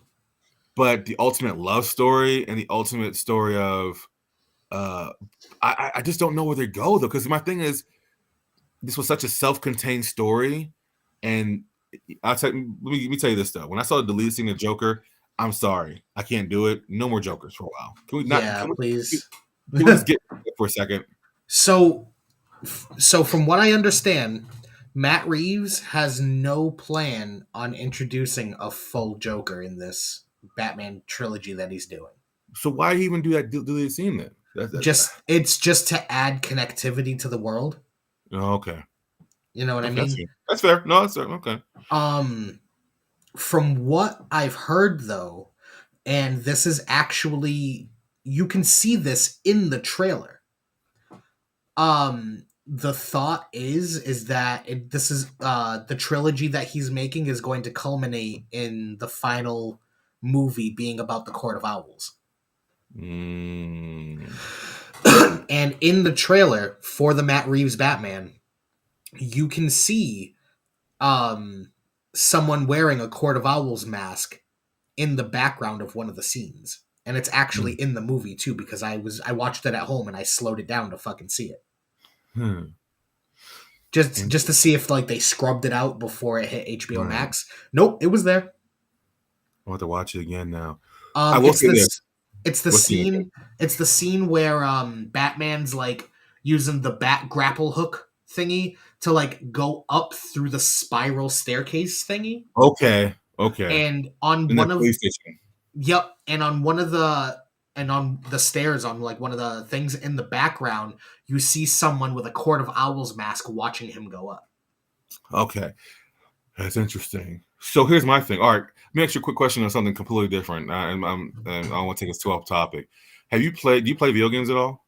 Yes, I only own a Nintendo Switch. Okay. So I've never played the Arkham series. I know that was probably the next question. Okay, no. So I played Gotham Knights the other day, or a few months ago. To me, I think the Court of Owls can be a great villain, because it adds so much to the lore of not just Gotham, but to the Wayne's legacy. Yep. Which they did a good job of in this movie. But my thing is, and I said this before my podcast last year, my review, dude, Every movie can't be 3.5 hours though. I love long movies. I really do. They can't all be 3.5 hours long. See, in my opinion, all right. So here's where I got to disagree with you on that. Okay.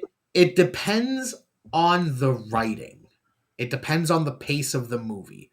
If the writing is good and the movie is keeping a good pace, I could sit through 3 hours. I could sit through 5 hours of a movie. Just let me go pee. You know what I mean? Just let me pause the movie and go pee real quick. But you know what I mean? It's when you have like even then you could have a good script but shitty acting. Like if there's just something shitty about the movie, you're not going to want to sit through all 5 hours or 3 hours. You know what I mean? 3.5.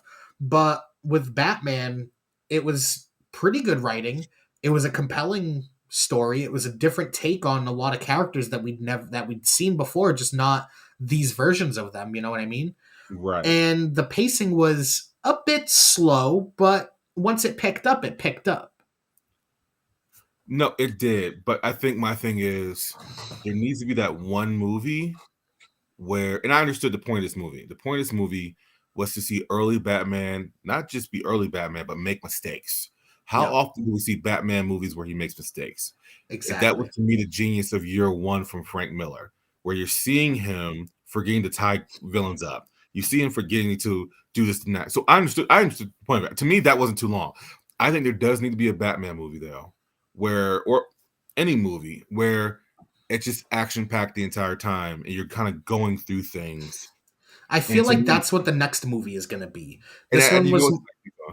I feel like this first one was more an introduction, like an introduction without the introduction, because Matt Reeves had said point blank he wasn't going to retell, he wasn't going to show Martha and Thomas Wayne dying again. Like there was no point in that. Everybody fucking knows. He was going to start it off year 2, just fucking early Batman. Let's go. He wasn't going to do introductions for characters because you should already know who these characters are by now. That was kind of his thought going into the movie. So now that we've gotten the basic introductions down, I feel like the second one will be more action-packed. And I hope it is. And to me, the action here was fine. It's just, if we're going to do a trilogy of this, which we start off, I have no problems with it. I just feel like I think it's hard to pace out 3-hour movies. Like to me, the reason why Avengers Infinity War worked, because that was nothing but fighting. That was a punch fest. That was also 10 years in the making.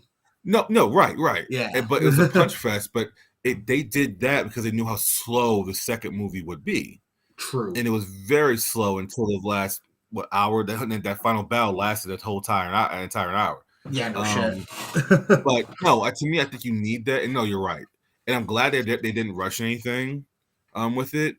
I don't know where they're going with it though. And I used to be just like you and watch like all the rumor videos and stuff like that. And for me, I'm just one of those people that I want to go into it fresh, because I tend to, like with the Batman, I legit didn't know anything about it. I saw maybe one I think I saw one trailer for it, and that was like in 2020. So I legit went into it fresh. And for me, I enjoyed it more. But also, the thing I tell people is I graduated with a creative writing degree. And let me tell you something. When you study writing, it ruins shows for you. It's ruined. I was watching The Shield. I had never watched The Shield. It's a show from the early 2000s on FX. I was just talking about it the other day with my wife. That's funny. So it's been told that how it's one of the greatest shows. I believe it, right? Let me tell you something. I watched the first 2 seasons. The very last scene from season 2, I promise you, without looking at Wikipedia or Google, I predicted the entire rest of the season or show. And when I predicted it to my friend said, "No, there's no way you didn't go." And I said, "No, I promise you. I seen that one season." And like you're told to look for these type of things from previous writers like Edgar Allan Poe, et cetera, right? And so everything I seen was like the setup. I said, "No, this is gonna happen. This." And I remember then he said, "No, go on Wikipedia." I went on Wikipedia. I said, "That really all happened." I didn't finish the show, and so it ruined stuff for me when I see stuff, because that's why I used to really love new rock stars. I refuse to watch them now because I have that kind of that eye where I'm looking for those little things, and when they point it out, I'm like, all right, I'm not gonna watch that now. but they do such a great job. They do such a fucking great job. See, it's funny because I'm kind of the same way without, going through the courses and like you did, but like I'm literally the same way. Like we'll watch, me and my wife will watch a movie and I'll be like, "Oh, this person blah blah blah blah blah blah blah." And that person, oh, they're fucking da da da da da da da. And come to find out, fucking an hour later into the movie, I was right. And I was like, "See, I fucking called that." You know what I mean? So like it's funny because you're right. Once you know what to look for, certain things are very obvious clues. Yes. And it's there's a lot. Not their fault. What? It's not their fault. No, not at all. It's just don't be basic writers, I guess. Like throw some twists into your shit. Right. And so it's one of those things where that, and for me, that's why, and you know what? I know I enjoyed last year and I watched everything. I watched the Sandman series on Netflix. That was Okay. I heard that was good. Yes, really good. I have not read that comic in years. And when I remember I went back and reread it after. I was like, wow, that was probably one of the truest depictions from comics. But I didn't see certain things coming, which I appreciate. But to me, the way I helped myself go into enjoy it, like I've only watched the Ant-Man trailer once, and that was on purpose. I want to go into everything as fresh as possible. I only have my theories because I watch Loki. That's and fair. because I understand the Kang character, and I understand how convoluted time travel can be in any form or fashion, But I sometimes just try to stay away from it. But I'm also super picky about what I watch. I mainly watch wrestling and the MCU stuff, and that's really it. So yeah, no, I was tired of post-credit scenes and certain things being spoiled for me back in like phase 1 and 2 of the Marvel shit, that I was like, you know what? No, I'm not going to wait for people to fucking tell me what happened in the movie because I was too broke to go to the movie. Like Right. I'm just going to look up fucking spoilers and all this shit. So that's the kind of person I was for a while. Okay.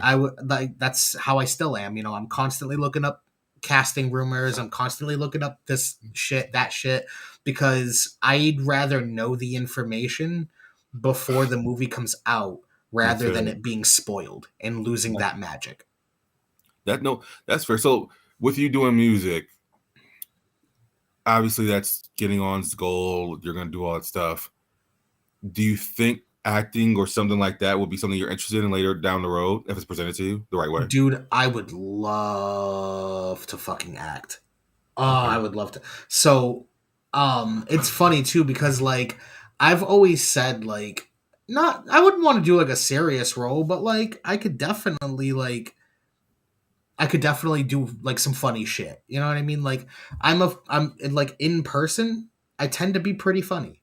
Okay. So like I would definitely have a blast on a movie set. Like I could definitely bring whatever character you give me to life. Like I love being personable. I love just I don't know. I to answer the question, yes, I would love to be in a movie at some point if the opportunity ever arose.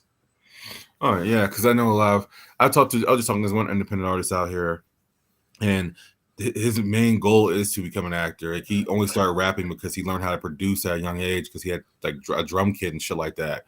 Oh, that's clutch. He just got into music, and he's not too bad. I like his production. His rapping style is cool as well. I didn't realize that was his first love. I was like, wow, it's interesting how something that could be your first love really has to be put to second because you're like, well, this is the thing that can get me on. Yeah. So I've been asking a lot of rappers that recently, a lot of producers that I'm like, well, is that something you'd be interested in? I'm like, yeah, that's a pretty dope idea. I don't think I would want to do it because I actually acted a little bit when I was in Atlanta. It was only because people just need me as an extra, and they're like, hey, now I need you to do this line or something. Do something like my friends out in the indie world. But like, I think, what's funny? We're talking about features, right? And a lot of times people have this expectation of you on a feature. And to me, Yeah. I'm like, I hate that expectation. So like when, as you said, you're personal, right? People think I'm funny as well in person. So like, hey, I need you to be funny. I was like, what does that mean? I don't know what that means. I'm just talking shit.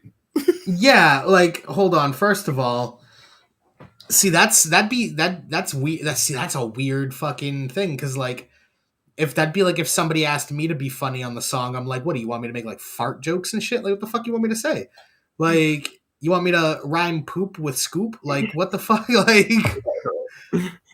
Like I'll give you a Kanye verse if you want one. Like it's not that hard. That's hilarious. Yeah, so that's what I just don't know. Shout out OPL Beats real quick. That's the homie. Probably gonna fucking hop on and play Pokemon with him later after the podcast. So shout out OPL. Super Does he good actually producer make too. beats? Oh, Yeah. okay, you answered the question. Okay. I need to hear his stuff. Send me your stuff, OPL. Let's collab. Let's work. He's yeah, I can link you guys easily.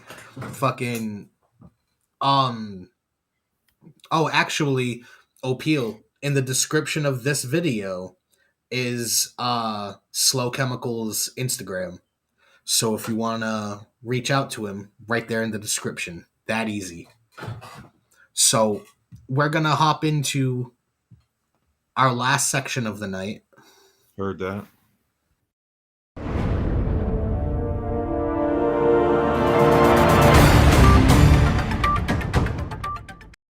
And it's news of the week. We got some random fucking shit that I came across that I was like, hey, this is funny.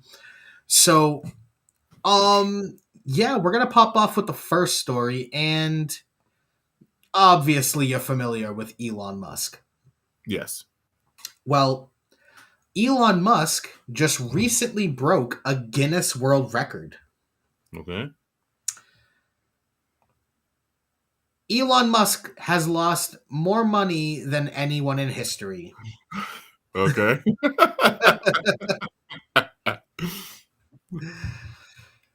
So, Tesla CEO Elon Musk has broken a record for the largest amount of money lost by one person, according to Guinness World Records. Musk lost between 180 billion to 200 billion dollars since November 2021, largely due to the poor performance of Tesla stocks in recent years. I can see that.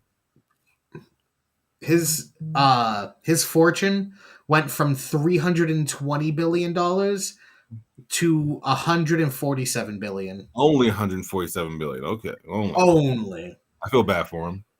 Right? Fucking, but that's just like, I didn't even know there was a world record for that. Like, that's just such a weird thing to keep track of. I think there's a record for everything. Because if you actually get a calendar, right? Isn't there like literally every day in America is like in this country there's like a holiday for it. It's like National Hot Dog Day, National Some shit like that. So I think there's a record for everything. I honestly wouldn't doubt it. But I mean, it's not surprising because here's the thing, right? Elon Musk, I feel like I don't know the guy. I know people hate him or whatever, but I feel like he is one of those guys that's going to always take risks no matter what and say, hey, you know what? I have this money. I'm not going to die with it. He isn't the kind of person that's going to actually leave any money to his family anyway. Like a quick story here, really funny story. I used to work at a casino, and it was an interesting experience to see people with that level of wealth because they don't often hear no. And when they hear no, they don't like it at all. So, talk about Tennessee cop. What happened to Tennessee cop? Talk about Tennessee cop. I don't know. In the comments. Yeah. Louis, pull. What are you talking about with this Tennessee cop? I'll finish my story really fast and while I get that ready. So essentially, there's this lady who came in one day. She was like, I'm getting a divorce. Like, she literally put her car down, getting a divorce. I'm blowing all my money and not leaving anything for the kids. They're ungrateful. Fuck the ex-husband, blah, blah, blah, right? So the bank eventually cut her off. It wasn't us. It was the bank, right? Because she had blew like 40 grand in like 2 hours. And so damn.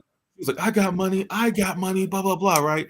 So she literally opens her Chase bank account app, flips it to me, and she's like, it's just in her account, it's like $20-something million. What And the I was fuck? And I was like, yeah, sweetheart, I believe you. It's the bank. It's not us. Like, it gets to a point where even the bank is like, we're cutting you off because we don't know what you're doing here. And we don't want this company taking advantage of you. That's how they see it, right? That's So, wild. yeah. So literally, she's like showing me the account. I believed her, right? The woman came in with a diamond encrusted fucking necklace that was blinging so hard it was blinding people. I'm not even joking. Like, she clearly had wealth. I don't care, I'm not judging you. But it was funny because she was like, I'm just gonna blow it all. That's who Elon Musk reminds me of. I have all this money, I'm just gonna blow it. And if it's all here one day and gone next, okay. I can say I did something with my money though. Whether that's right or Makes wrong, sense. that's on him. I don't care. So, while you were talking real quick, I was listening, but I looked up the Tennessee cop he was talking about, Uh-huh. and he's talking about the chick that fucking was fucking the whole station. What? What are you guys talking about? Wait, you don't? Oh, you didn't hear about that?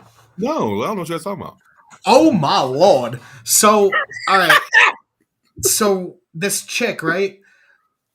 This chick and like 5 officers, like she was a police officer too. So all 6 of them, recently were fired from the police station for like fucking each other and like basically running trains on this one fucking employee, and she was down for it. She was a married woman, fucking all kinds of shit, and she was literally giving the officer's head in the fucking station.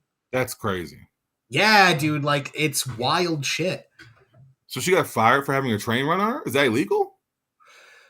She got fired, and the other 5 officers that were involved got fired. That's so interesting. But my question is though, I gotta look this up, I guess. Is that wrong? I can pull it up. Is that wrong to fuck a fellow cop? I mean, if she wanted it. On shift, yeah. Okay. Like on shift, yeah, of course. I guess I didn't think about that aspect of it. All right, you're supposed to be working. And she was saving lives just in a different way. Wow. So is that little skinny white chick that the memes are being made of? Yeah. I had no clue that's what they were talking about. Yeah, Okay. it's because she was hired to enforce the law, and instead she was supporting the balls. I don't know what to talk about with that. I mean, there's nothing really to talk about. She fucked 5 dudes. That's almost a regular Tuesday here in New Bedford. So I don't know what's there to talk about. Like, this chick didn't do anything new. Right. I mean, like, if she wanted, that's all. Now, I will say this: it's quite disturbing that while the cops are asking to not be defunded, they're having stuff like that happen to them. Are going on with this, and that's just the disturbing part about it. But otherwise, I mean, they don't want their equipment liquidated, but they're liquidating their balls and fucking and their coworkers. Like, come on, like, you guys shouldn't be doing this, right?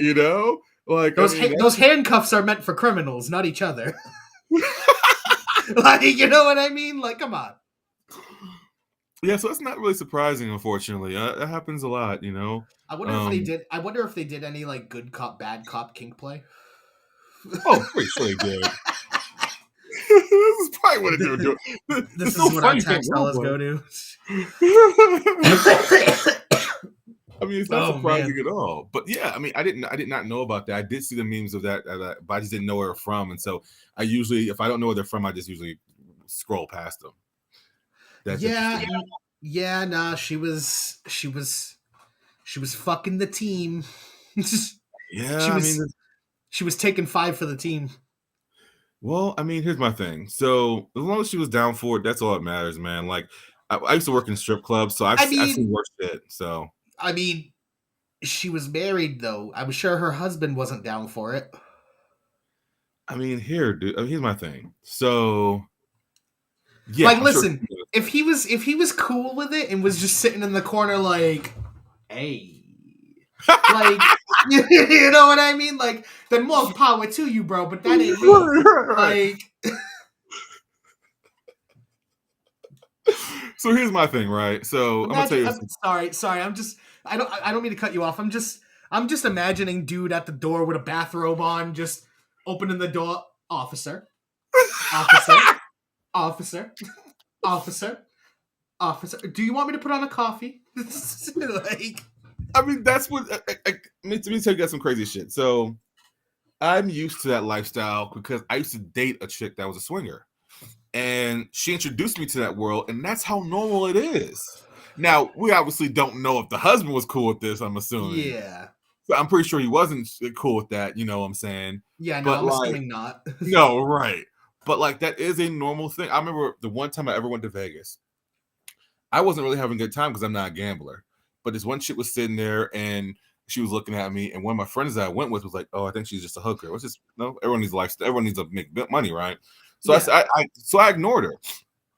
So, anyways, the next day I'm playing Keno, in part of the casino, and she approaches me, and literally because I'm just so fucking blunt, I was like, "Hey, man, like, dude, I don't have your kind of money. I'm broke. So let's just say that, right?" She was like, "Oh, no, like, I was gonna ask you a question." I was like, "What?" And she was like, "Yeah, me, and my husband, like we're looking for someone to fulfill a fantasy." I was like, "What's that?" And he wanted to watch his wife be fucked by a black guy. And so I was like, "Oh, whatever, right?" So like, that's when I start getting normal. It start for me dealing with a swinger chick, seeing stuff like that. It's just one of those things that it's normal, and more people are into it than you realize. But the one thing I also know is, for as many women that are down for it, there are more men who are not down for you watching their women get fucked. So he probably was not down for that. But Yeah, otherwise, I I can don't know what to almost put say. money on it. He was not okay Right. with that. Otherwise, I don't know what to say to that story though. But that story's fucking crazy. So, on from one crazy story to another. So, I'm sure you played Call of Duty before. A long time ago, but yeah. I'm also sure that you've probably used like a grenade launcher. I think they were called a thumper or some shit like that. Yeah, so I think it's called something. I think you're right. Yeah. So, you know how that shit's like an insta kill, right? If you get hit with that. Right. Okay. What can you imagine being hit with that and not dying? I can imagine you're gonna be fucked for the rest of your life. Honestly, yeah. Well, apparently over in Ukraine, Oh shit. Ukrainian doctors remove unexploded grenade from injured soldier's chest. Here's the X-ray.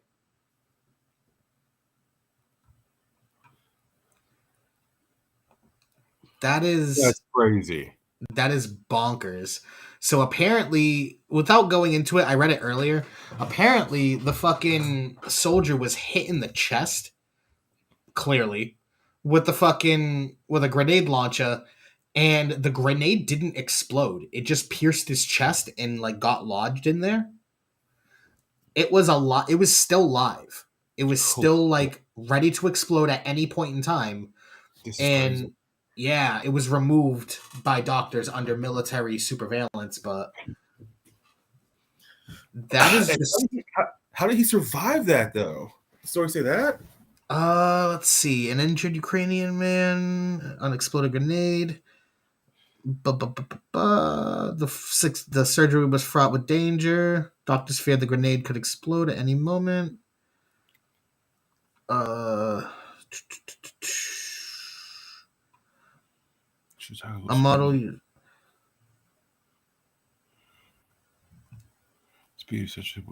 Yeah, no, it doesn't. That's crazy though. Speaking of Yeah. lucky, that's lucky. Very lucky. Very much. Like, that's just a whole different level of luck. Jesus Christ. Well, I, for one, remember playing Call of Duty and being that asshole that would run around with the fucking grenade launcher. And it was a blast. I can't imagine being on the receiving end, though. because that looked pretty painful, if I do say so myself. Right, and it's right in the middle of your chest. I would Right. imagine it's just hard to breathe or anything you're doing. And I noticed it was on the right side too, which is thankfully not the left side, because if it was the left side, you'd have that beating heart potentially fucking gonna ignite that. That's very true. So like that could have been like really fucked if it was like in the wrong place. Oh, good for him to get it out though. Yeah, the fact that he survives it though, that's like honestly that's the most like Russian-ish thing I've ever fucking heard. Yeah. Grenade to the chest and survives. That's very fucking Russian. You're right. That's a good way to put it. Bro, even fucking Captain America didn't fucking do that. No. It wasn't even a live grenade. That's hilarious. That's a story. That is a crazy story. You have cops fucking each other on duty, grenade stuck in chest. That's crazy. Well, get ready for the next one, because it only goes down from here.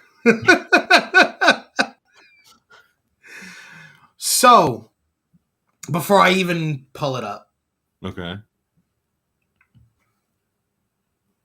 have you?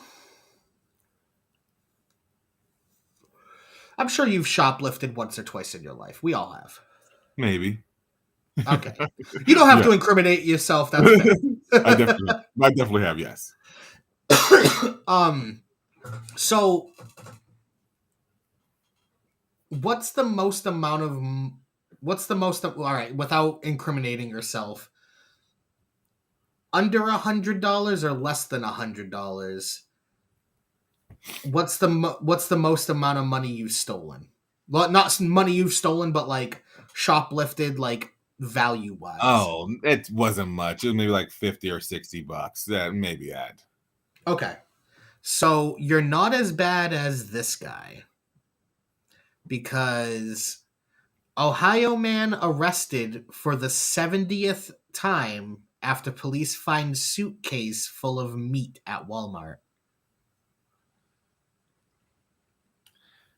Look here. So it's funny because before we went on air, we were talking about watching the news and stuff like this, right? So there was something that happened here in Colorado like a month ago.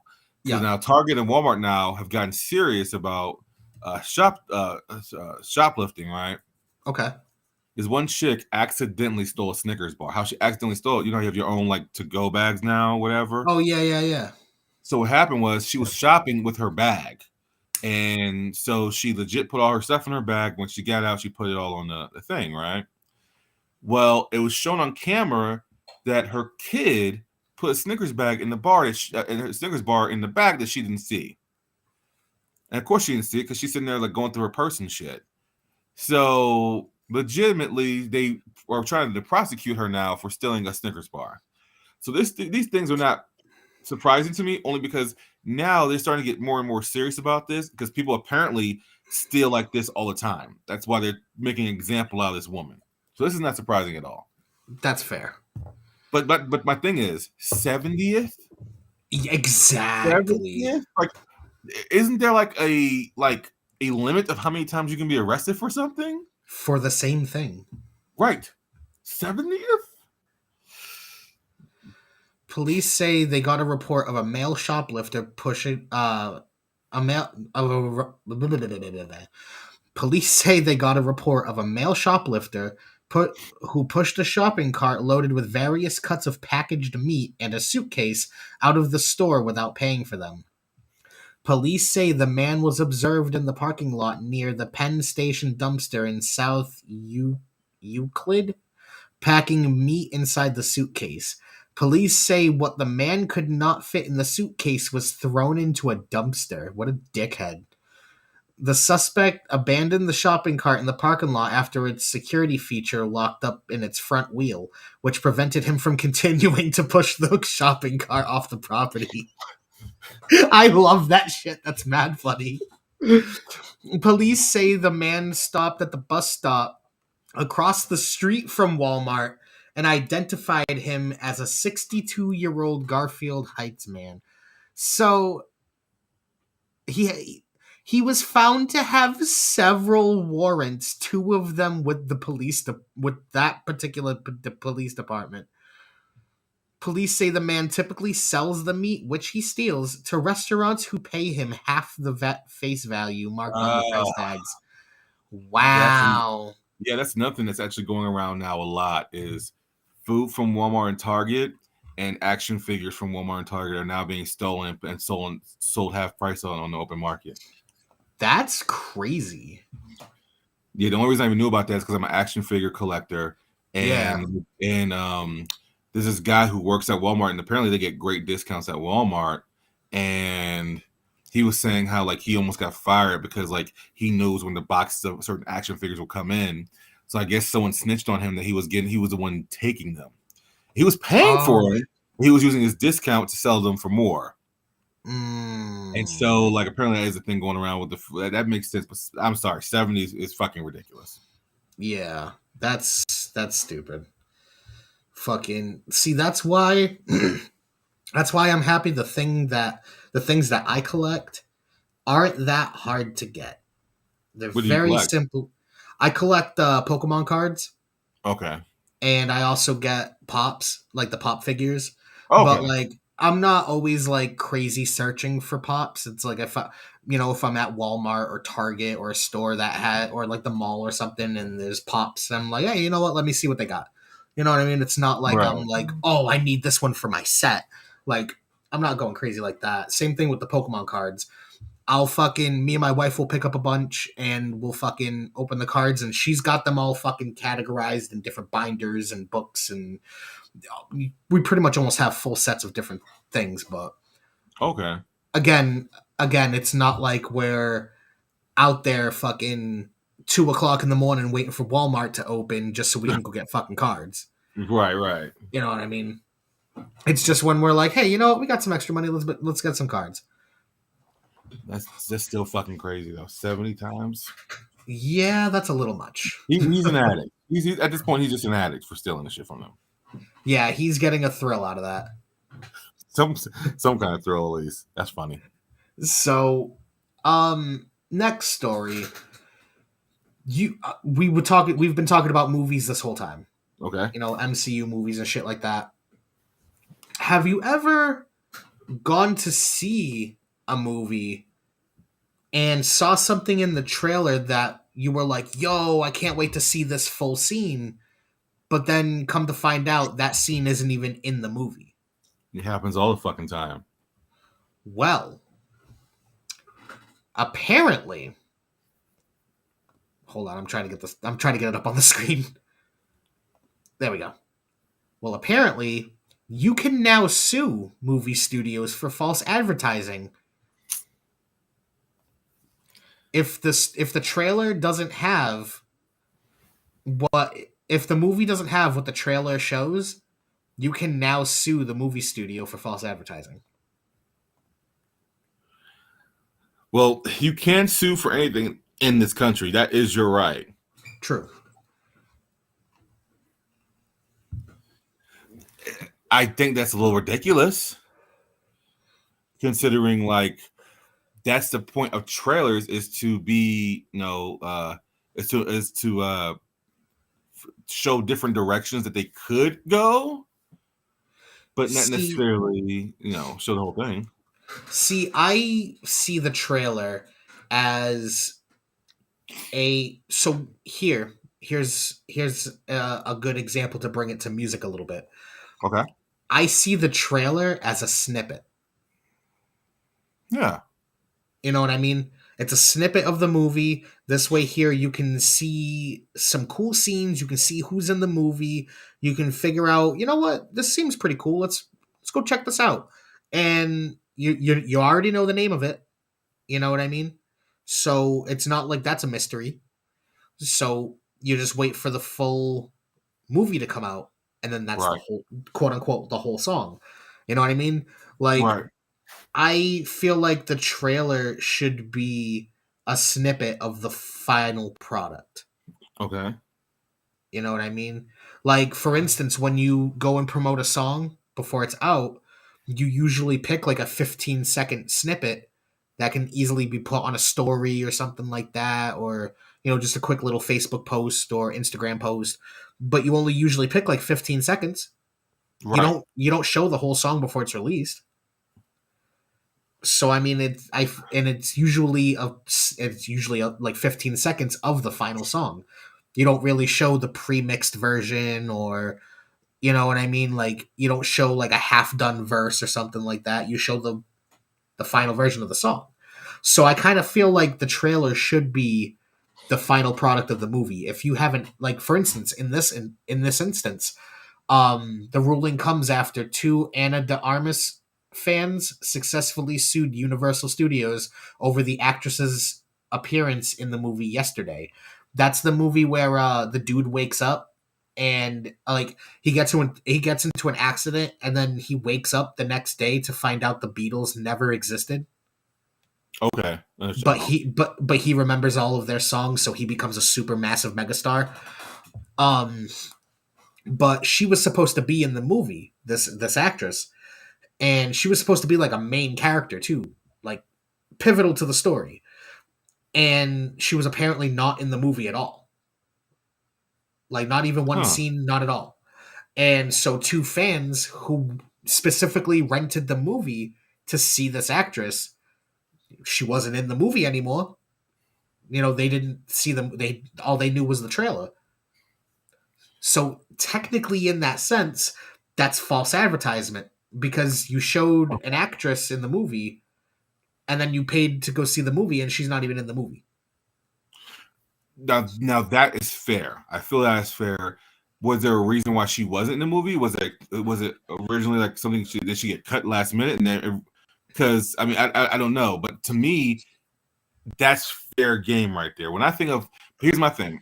I think all trailers are usually false advertising. Example, let's use the Infinity War trailer, right? There's a scene in there where everyone knew it was not in the final film. It was a scene where you have Winter Soldier, Captain America, Black Widow, Hulk, all running in comparison, right? And like same length, right? They're all running. Yeah. And well, I mean, when I remember the first time I seen this Infinity War trailer, everyone I knew said, "Oh yeah, that's not that." You could tell it's not in the movie, right? It just looks like it was made for the trailer. And of course, that scene wasn't in the movie. There were some people that were mad about it, but we still got a scene with some running. It was just a scene with Black Panther and Captain America running faster than everyone else. So I didn't necessarily see that as false advertising. This, in this case, is because, but I also wonder, because usually movie studios, when they fire someone, they make it pretty known that, hey, this person is no longer in this film. I think, without actually digging into it, because I don't really know too much about what happened, but I'm assuming like another movie role came up, or like she was probably like sick and they only filmed half of her scenes, so they were like, you know what, fuck it, we'll just cut her out of the movie. You know what I mean? Like, something could have happened, right? But they still put her in the trailer.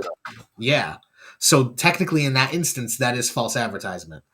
Now, in the instance of Marvel movies, because I know that was actually brought up in the article, Marvel likes to cut things out of the trailer so that way it doesn't give away plot. Right. And that's different. That's very much different.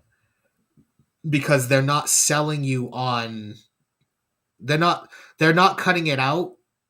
Like, they're not cutting it out from the final film. So if you don't... Like, Marvel's really good at putting things in the final film that was never in the trailer. Right. To surprise the audience. So it's like the reverse. You know what I mean? No, I get exactly what you're saying. That's why I'm reading it now, because look here. I mean, that is false advertising, Yeah. That's a very interesting story. Wow. But yeah, that's definitely false advertising. So it kind of like makes me want to be on the lookout now. For trying trailers. Yeah, and try and just get paid from fucking movie studios. Fund my rap career suing for fucking false advertisement on movie trailers. That's funny. So, we have two more stories to get through. They're not too bad. They're not too fat. They're not too long. Okay. But animal attacks. They're always never fun. But I've always wondered what happens with the animal's body after the attacks. Like if you end up killing the animal, like what happens with the body? Okay. Well, this mother decided she was going to do the only thing that made perfect sense. Our pet rooster attacked my child, so we made chicken nuggets for dinner. That's hilarious, and I'm sorry. That is some gangsta shit. And that is the little girl, after being attacked, eating the rooster. That is honestly fucking so great. That's the injury right here. And honestly, any closer and that would have been an eye. Yeah. So like, yeah, by all means, pass the buffalo sauce. I'm sure there's some animal activists that wouldn't like this, but I mean, I think it's kind of funny personally. I mean, at the same time, I want to see that animal activist in the same predicament, but their child lost the eye. You know, it's always different when it happens to somebody else. Let's not use logic. Exactly. So I want to see them in that predicament if they're so mad. You know what I mean? Right. Like, I get it. You can be as mad as all you want. Like, you know, the rooster had its own life. Well, the rooster fucking fucked around and found out real quick. And it became chicken nuggets. Kind of good too. Those chicken nuggets kind of fire. Yeah, they do. Honestly, those chicken nuggets look bussin'. Kind of jealous. I want my eye almost pecked out by a chicken. What the fuck, dude? That was definitely hardcore. That mom is hardcore though. That mom went hardcore. Oh hell yeah! That she wins Mom of the Year award, and it's only January already. Like, unless like a mom fucking spears a bear and fucking makes a coat out of it, like that's the only way to top it at that point. You know what I mean? She's just fucking javelin spears a bear from 60 yards to save her triplets. She makes a coat and hats for all of them. Wow, damn. That's crazy. That's you know what, the thing that makes that story even more interesting is the fact that whoever owns a freaking rooster or a chicken or whatever, you clearly like animals. You clearly love animals. So the fact that you just do that means you did, which means it means that animal crossed the line of no coming back. That went from love to business. That went from love to business real quick. This isn't personal. This is business, my friend. Yeah, you're like, no, I'm sorry. You just went from the friend zone to the associate zone. Oh, man. So, the last story we're going to talk about, and we're going to probably spiral into some other shit real quick, because it's an interesting topic. And we can probably end the show off talking about this stuff, too. Because I know Opeel in the chat is probably going to hop into this. If Louis still in the chat, he's probably going to say something about it. So, and it's a topic I genuinely love.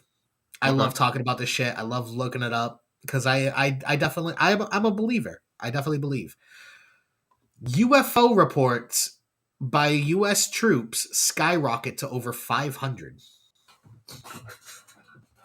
So, I know it sounds crazy, but a new declassified U.S. government report on UFO sightings by U.S. troops has revealed hundreds of new cases. The U.S. National Intelligence Office is now aware of 510 reported sightings, an increase over the 144 compiled in the space agency's first 2021 assignment. So they got they got a little less than 400 new fucking A little less than 400 new fucking sightings in over a year by U.S. military.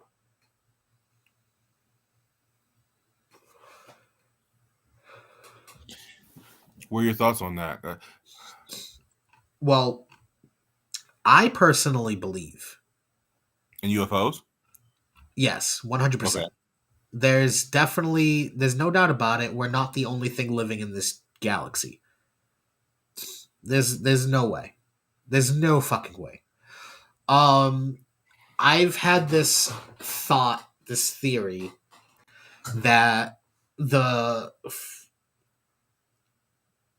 media. All right, so this is gonna sound crazy, but I feel like humans were originally from Mars, super advanced civilization like we are now. We accidentally nuked the fucking planet to shit, which is why it's a red, dusty wasteland now, because everything fucking died. And the first humans to walk on Earth were actually from the meteorite that caused the dinosaurs to go extinct. Interesting. Like, I think it was like an escape pod, so to speak, from Mars that crash landed on Earth because it was the closest inhabitable planet that already had signs of life. It just wasn't as advanced as Mars was. And my thought on that is they have photo evidence of pyramids and other shit on Mars. They've found all kinds of weird anomalies on Mars that should not be there. Especially if it's a planet that was supposedly never had anything on it. Like, why is there a pyramid on Mars? Right. Like, that doesn't make sense. I actually have no thoughts on it only because I've never experienced it. I've never even had anyone I've known as even like usually you have like that one friend that has all these crazy stories and whatever. Yeah. But like I've never actually experienced anything like that. I've never had any friends or associates that have even just talked about this, honestly. Usually it's just my only experience with this stuff is watching Unsolved Mysteries. Yeah, so usually with me, like if people say something happened, I believe it happened to them, you know. But like I have never dug into any of this stuff because it's just been really, really foreign to me, unfortunately. That's fair. It's funny, OPL over here in the comments, ancient Martians were like, yo, these lizards need to go. But yeah, no, it just kind of makes sense though, because like even digging in our own planet, like they've uncovered like construction tools miles and miles and miles into untouched ground. Like archaeological sites, they're pulling up tools that shouldn't even have existed in that time period. So it's like there's just a lot of things that don't make sense. I've heard the theories that the Earth is a lot fucking older than we think it is. I could agree with that. Like I've heard like a lot of different like I've heard the theory that the Earth has not so much terraformed, but basically reset itself multiple times. And it's always due to some sort of great catastrophe. Usually a great flood. And that ties in with the polar ice caps too. And how I think it's like every couple 100,000 years or so the fucking the poles shift and they swap, and it ends up like fucking everything up. And that's when you get like natural disasters and the floods and shit like that. And if you think about it right now, California is getting flooded the fuck out right now when they're usually on fire. That's true. I haven't seen the floods there. Yeah, I have. the polar ice caps are constantly fucking melting. You know what I mean? Like it Yeah. just there's just things that don't add up. And oh, here we go. What's OPL got to say? I swear on my son that I seen a triangular shaped. Oh shit! There we go. A triangular shaped object, 40, 50 feet up, slow and quiet. It had 7 lights on it that changed color, like opal kind of. I was probably 14. See, and I believe that though, because funny enough, in this area of Massachusetts, there's something called the Bridgewater Triangle, and it's basically like Massachusetts' own Bermuda Triangle. And it's like a couple of different towns, but it also has most of the Freetown State Forest in it too. And you can look up reports on sightings of shit in the Freetown Forest. Bro, I'm talking sightings like people have seen aliens, ghosts, Bigfoot, phoenixes, fucking thunderbirds, all kinds of shit, bro. Like I'm talking the most random shit you could think of. People have seen it there apparently. I'm looking it So up right like, now. Yeah. so like I could see it. You know, I could totally believe it. I've actually myself, me and my wife, we were with a couple of friends one night. We went to this thing called the Witch Tree. I think it's like in Bridgewater or somewhere in that area. And fucking we go to the tree. Mind you, the whole drive up there, pretty clear weather. It's pretty clear for the most part, pretty chill. It's not really a cold night or nothing.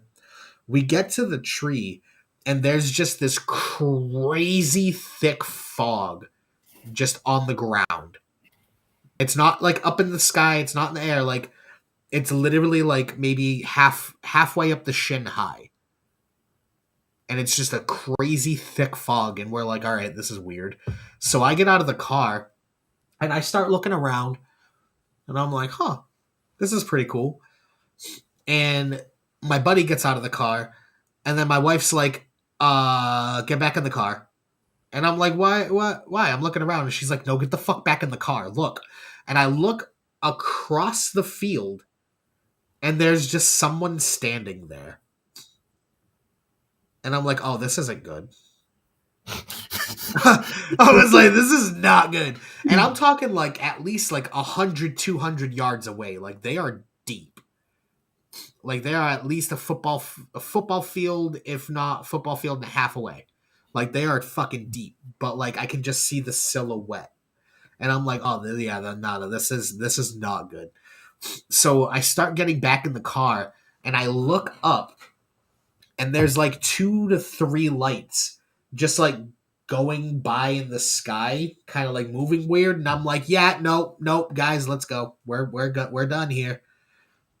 And yeah, I feel like we could have been abducted that night, and it would have been bad. No. I would not be here doing this podcast, or if I did, I'd have like a weird fucking incision on my neck that never healed. Yeah, see, I've never experienced anything like that. I was just reading up on what you were talking about, with the triangle, with the Bridgewater Triangle. Yep. Yeah, I believe people when they say it. You know, I've never experienced that, and honestly, I'm glad I haven't. Just being completely honest with you, that just sounds freaky. Yo, funny enough, actually, my apartment that I'm in right now is haunted. How so? The room I'm in currently actually is the haunted room, but there's been shit that's happened around the house too. Like when I first moved in, when I first moved in, I moved in with a roommate, and her mom came to stay with us for a little bit. I think for like a month until she got her place back because she'd moved back from Cali or some shit. But me and her mom are just sitting on the couch, you know, just watching TV, and we hear something fall. It's like 8:00 in the morning, dude. We hear something fall, and we're like, the fuck? I look around the corner, and it's a cereal box that was flat like this. It was like my phone. It was flat like this on like a pile of like other recyclables and shit. Mhm. And now it's in the middle of the floor standing upright. And I was like, oh well, that's not normal. Um didn't really think too much of it. Fucking my couple years go by, I meet my wife. She's sleeping over one night. The room I'm in right now, my studio, it used to be my bedroom when I had other roommates and shit. So we're in here sleeping, and I had other experiences since then, but I can't really remember. But we're both in bed, and I had an oscillating fan that kind of just like it stayed in place, but it spun. And I had a remote for it. The remote's on the other side of her. The fan stops. And I was like, ugh, dude, can you please just turn the fucking fan back on? And she's like, I didn't shut it off. And as she's saying that, the fan starts right the fuck back up and starts oscillating again. The only way to get it to like turn back and forth was to press the button to make it turn back and forth. So other than that, if you turned it right back on, it would have just stayed in place and just, blown air. So she's like, what the fuck? And I was like, yeah, the apartment's haunted. Don't worry about it. And she's like, what? So yeah, that was fun.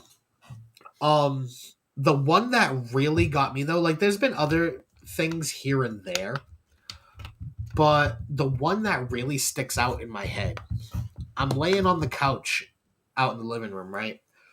And the door to this studio is like, you can see the door to the studio at the edge of the couch. So all right, here's the couch, here's the fucking like the entranceway. I don't know, fucking entranceway. There we go. That separates the living room to the dining room, and right at that entranceway is the doorway to the studio. So fucking, I'm laying on the couch, and I'm like this, just on my phone. I look like I look like my eyes are closed. You know what I mean? And I swear on my fucking relation, I swear on my marriage, like this bugged me the fuck out. Fucking, I'm laid on the couch, and out of the corner of my eye, I see something go and pop back into the studio, and I'm like, whoa, no, no, no, no, no, no, no. I literally froze in my spot, and I'm like, what the fuck did I just see? But yeah, no, I watched something peek its head out of a closed door. And That's fucking, crazy. yeah, it was a little spooky. So this door, the door to my studio stays shut 24/7. It does. It's funny too, because like I've heard, like, how when you're recording, right, and you hear like you're getting ready to say the next bar, and you go, you breathe. Mm-hmm. I've heard breath takes that weren't my own in my recording.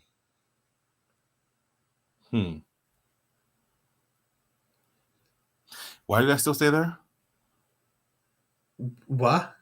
Why do you guys still stay there again? Rent's cheap.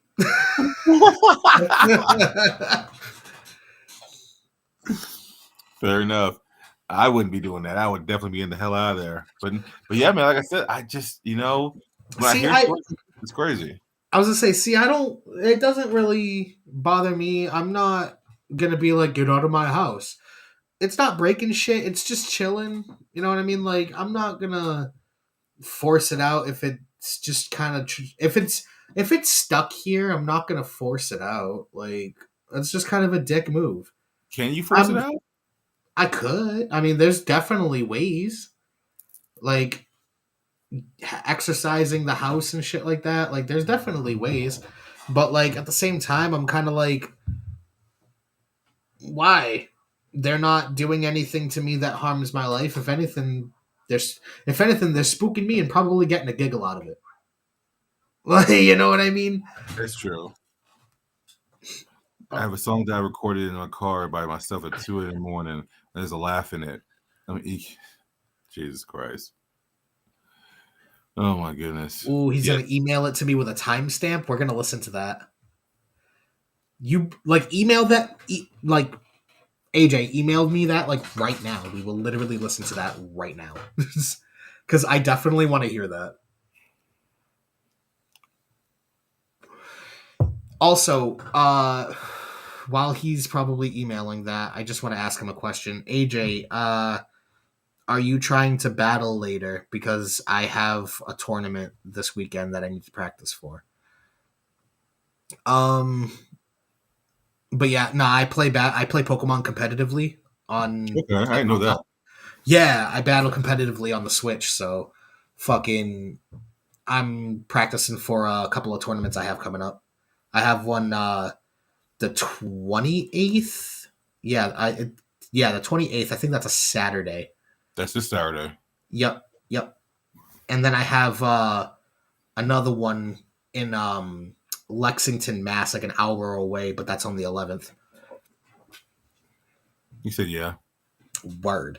It's an old ass song. I gotta find it, and I'm gonna EQ it so you can hear the scream. Oh, word. All right. Spooky time. That's crazy.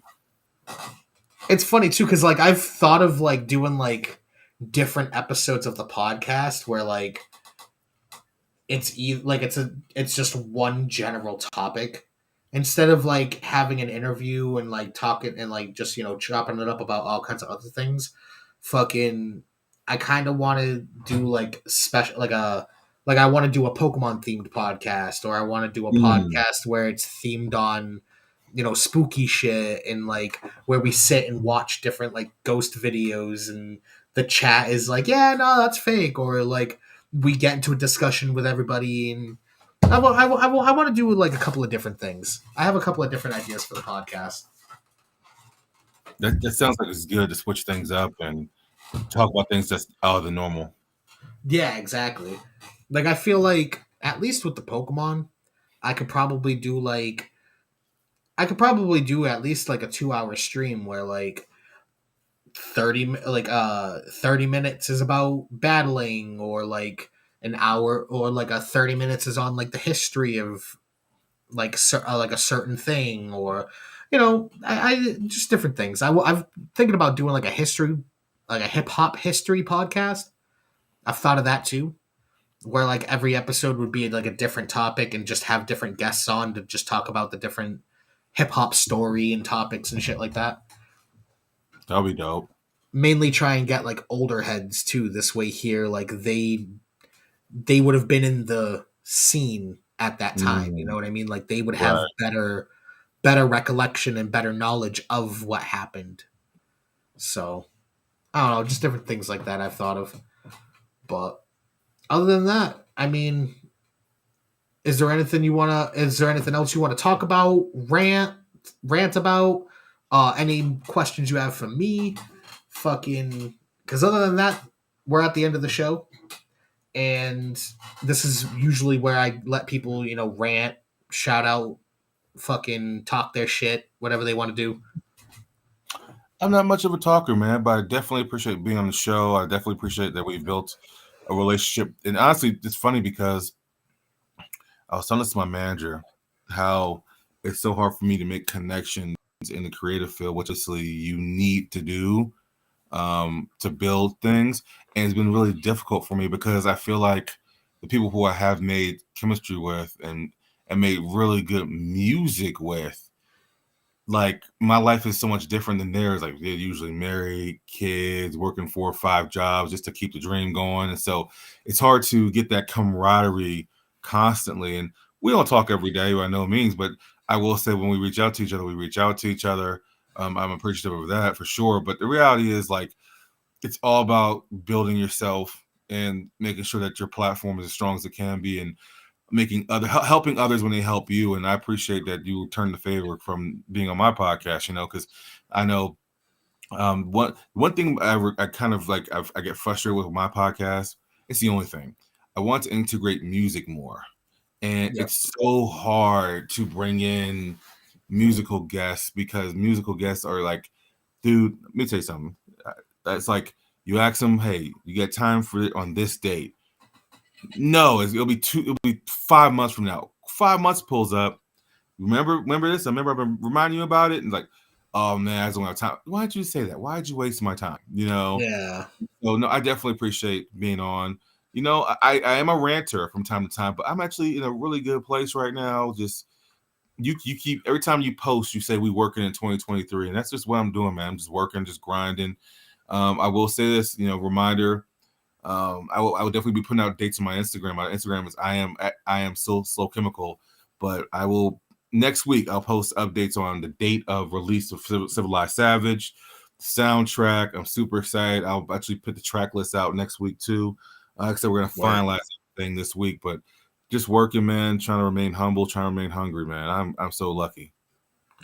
I feel that. AJ's actually EQing that right now. He's doing it a lot faster than I thought he would, so we'll be able to hear this sooner. So I'll close out the show with hearing AJ's paranormal music. Fucking, but yeah. So yeah, nah, fucking. See, me doing the podcast has given me the ability to be able to talk to artists easier. You know what I mean? Yeah. Because quite typically I'd be a little bit more standoffish. I'd be like, you know what? I don't really want to reach out. I don't really want to talk. But then I'm like, I really want to do a podcast. So if I want to do my podcast, I need to have fucking people on it. So I need to talk to people. You know what I mean? So it kind of, the podcast kind of solves a couple of different social anxiety issues and shit. You know what I mean? Why don't you want to talk to people?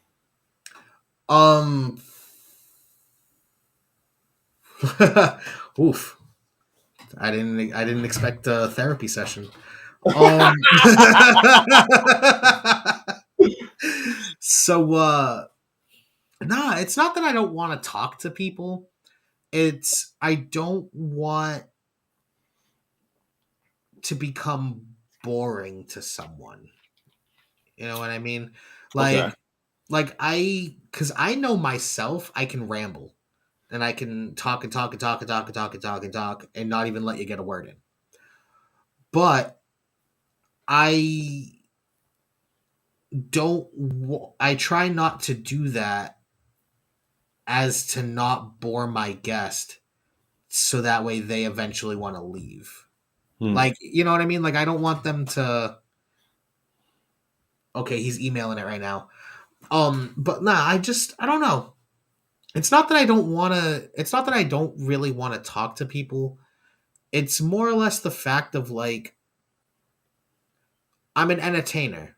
So I want to put on a good show, and I just don't want.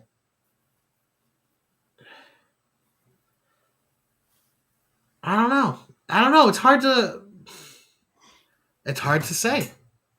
So here's my thing, right? So, all right, sit back up for this. I feel like a lot of times, speaking for myself, but I think I kind of know where you're going with this. I think sometimes people are naturally standoffish, and a lot of times we get them in a scene where you're asking them questions. You never know, once again, speaking for myself, what people find too personal and what they find not personal or whatever. And so sometimes, like, even if it seems like you're rambling, it's usually because that person is not giving you the feedback you need for that particular situation. Like, example, for me, I'm naturally quick to listen and slower to talk. So a lot of times people find it hard to talk to me because they're like, well, I just don't know how to get through to you. And a lot of times it's like, well, it's not that I don't want to talk. It's just that legitimately I'm just so quick. Like, that last segment was all you and the homies because I don't have any experience in it. So I don't feel like I need to be one of those people that's like, well, let me try to top your story with something that's completely out of the blue. But I'm always for listening. But I think it also comes down to it always takes two to have a conversation. And if you're not getting that energy, it may seem like you're rambling, but if we're being honest, it's probably because that person isn't giving you the energy you need. So you're kind of just taking over the conversation to not make sure your audience is bored. So I get what you're saying. You know, and it's funny too because that actually has happened a couple of different times throughout this just this season alone, actually. So it's weird, you know what I mean? Um, I just want people to have a good time, and also I was just telling my wife this literally like 2 days ago. My whole point of starting the podcast was to give artists that don't have that big of a following yet to at least have some sort of interview under their belt. Hmm. I'm not saying I'm a professional. I'm not saying I'm fucking Joe Rogan or Hot 97 or some shit, you know what I mean? But like at least I'm sitting here asking you questions about your craft, and I can only do as much as you'll reciprocate. Right. You know what I mean? So there was I earlier this season there was an episode where somebody even commented afterwards on the video and was like, "That was basically you talking the whole time. You barely asked them any questions. You barely let them talk." And it took me all I could to not keep the comment and just fire back. But I ended up deleting the comment, and like I thought about it and I kind of had to answer them to myself. And I was like, no, it's not that I took over the conversation because they didn't really talk. Like Right. it's hard to talk to someone when they're kind of just hanging out, not even looking at the screen, you know what I mean? Or like not actually reciprocating the conversation. Like if I ask you like I don't want to say anymore because I don't want to I get it. yeah, I don't want to blow up anybody's spot, and I don't want to be rude about it, but I don't know. It's just kind of like if the artist is into it, it's easier to do the podcast.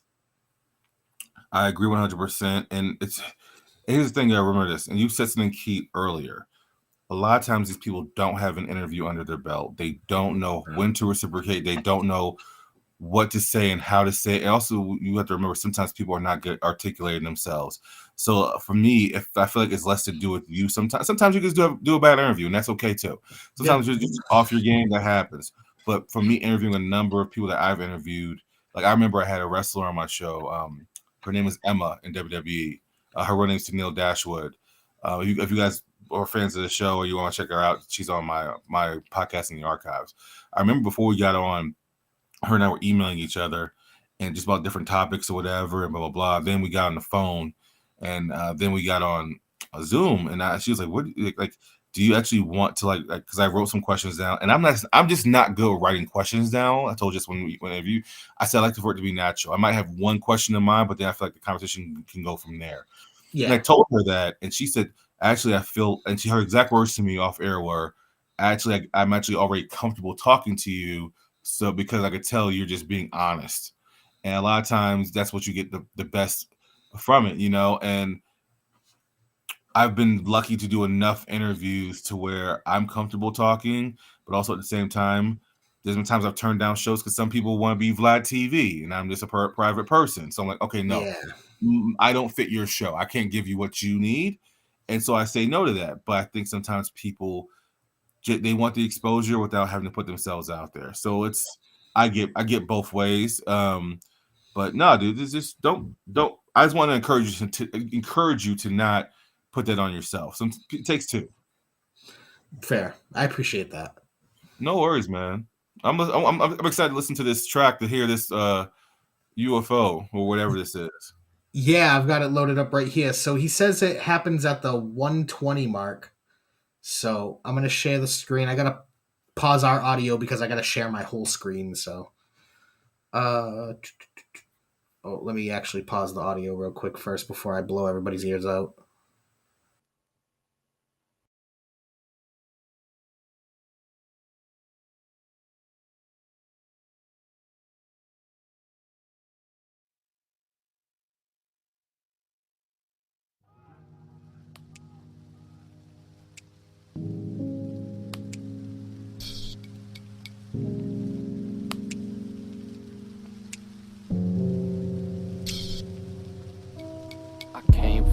place with no name. No shapes, just space, trying to stay sane. You don't move, you just stay in your place. And you can't sleep, but you're never awake now. The way you talk it, you act like it's a walking young comic. Got your whole world wrapped up in my pocket. I pop out of the socket, out of the box to drop it. Maybe I ought to stop it, it's toxic, it got me coughing out. Try to pick up the bases, something sacred, chilling in the basement. I'm faded, I'm trying to break the matrix. It's the revolution. What we doing, drawing up the blueprints. I'm cruising until I start a movement. Rooms are slowly spinning, I'm grinning, my mood's lifting. Visions in the dark, they filled with superstition. Just some over analytic descriptions that keep me tripping off of my position. Where I'm going and how I'm dipping out. The brain's broken, chain smoking my life away. Dived in too many oceans up in that sacred plane. Every day just feel the same. If life the game, my team be betting. Too many oceans up in that sacred plane. Every day just feel the same. If life. Is that the laugh? What was that? Okay, so I kind of heard it. Is there any way to send it without the beat in the background? Because I think the percussion was kind of covering it. So if you could send that without the beat, and then I could fast forward it to the 120 mark, I kind of heard it. It's like a real slight, it's like a real slight, like, in the background. I heard something like that. Hold on, I'm going to play it again real quick.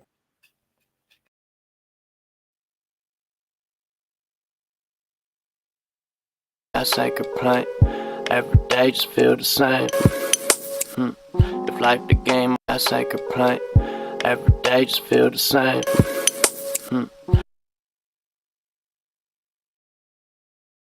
So like, it's very weird. Like in that part where you raised the volume up so we could hear it, it's like you can hear like a in the background. Like, that's crazy. That song's on my old computer that I don't have anymore. I don't have the stems.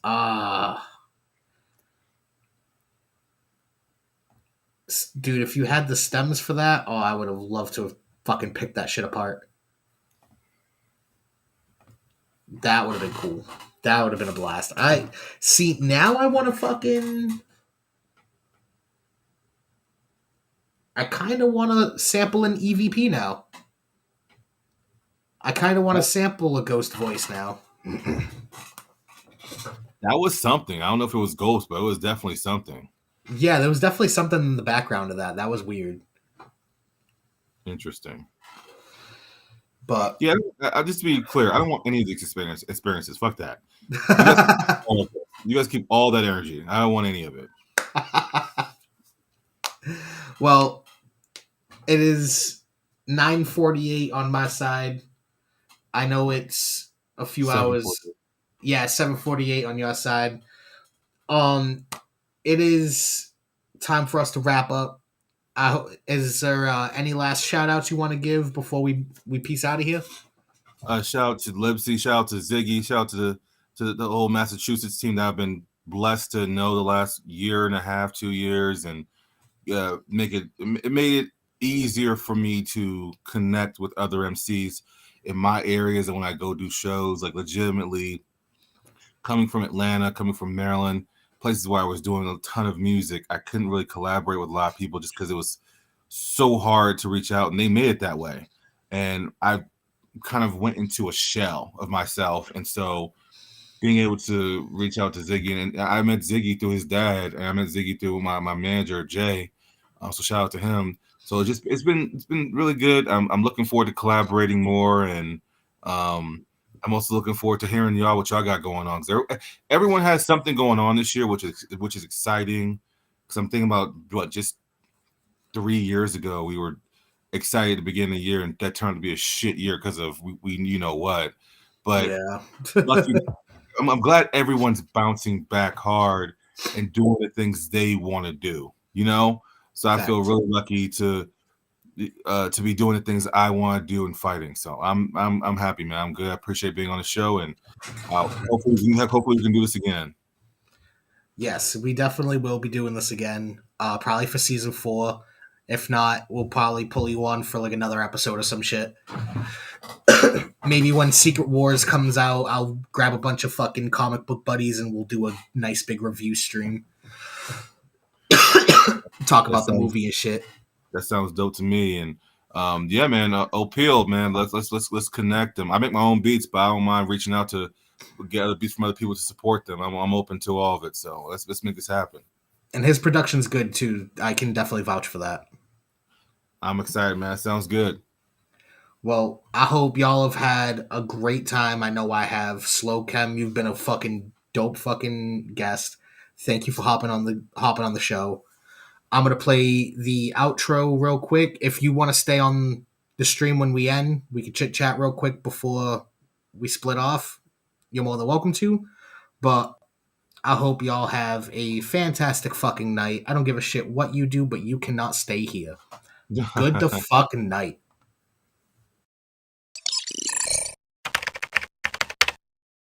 This arc is for the villain who stands hiding the feeling that there ain't a local rapper on the level that he's killing. Rolls another blow.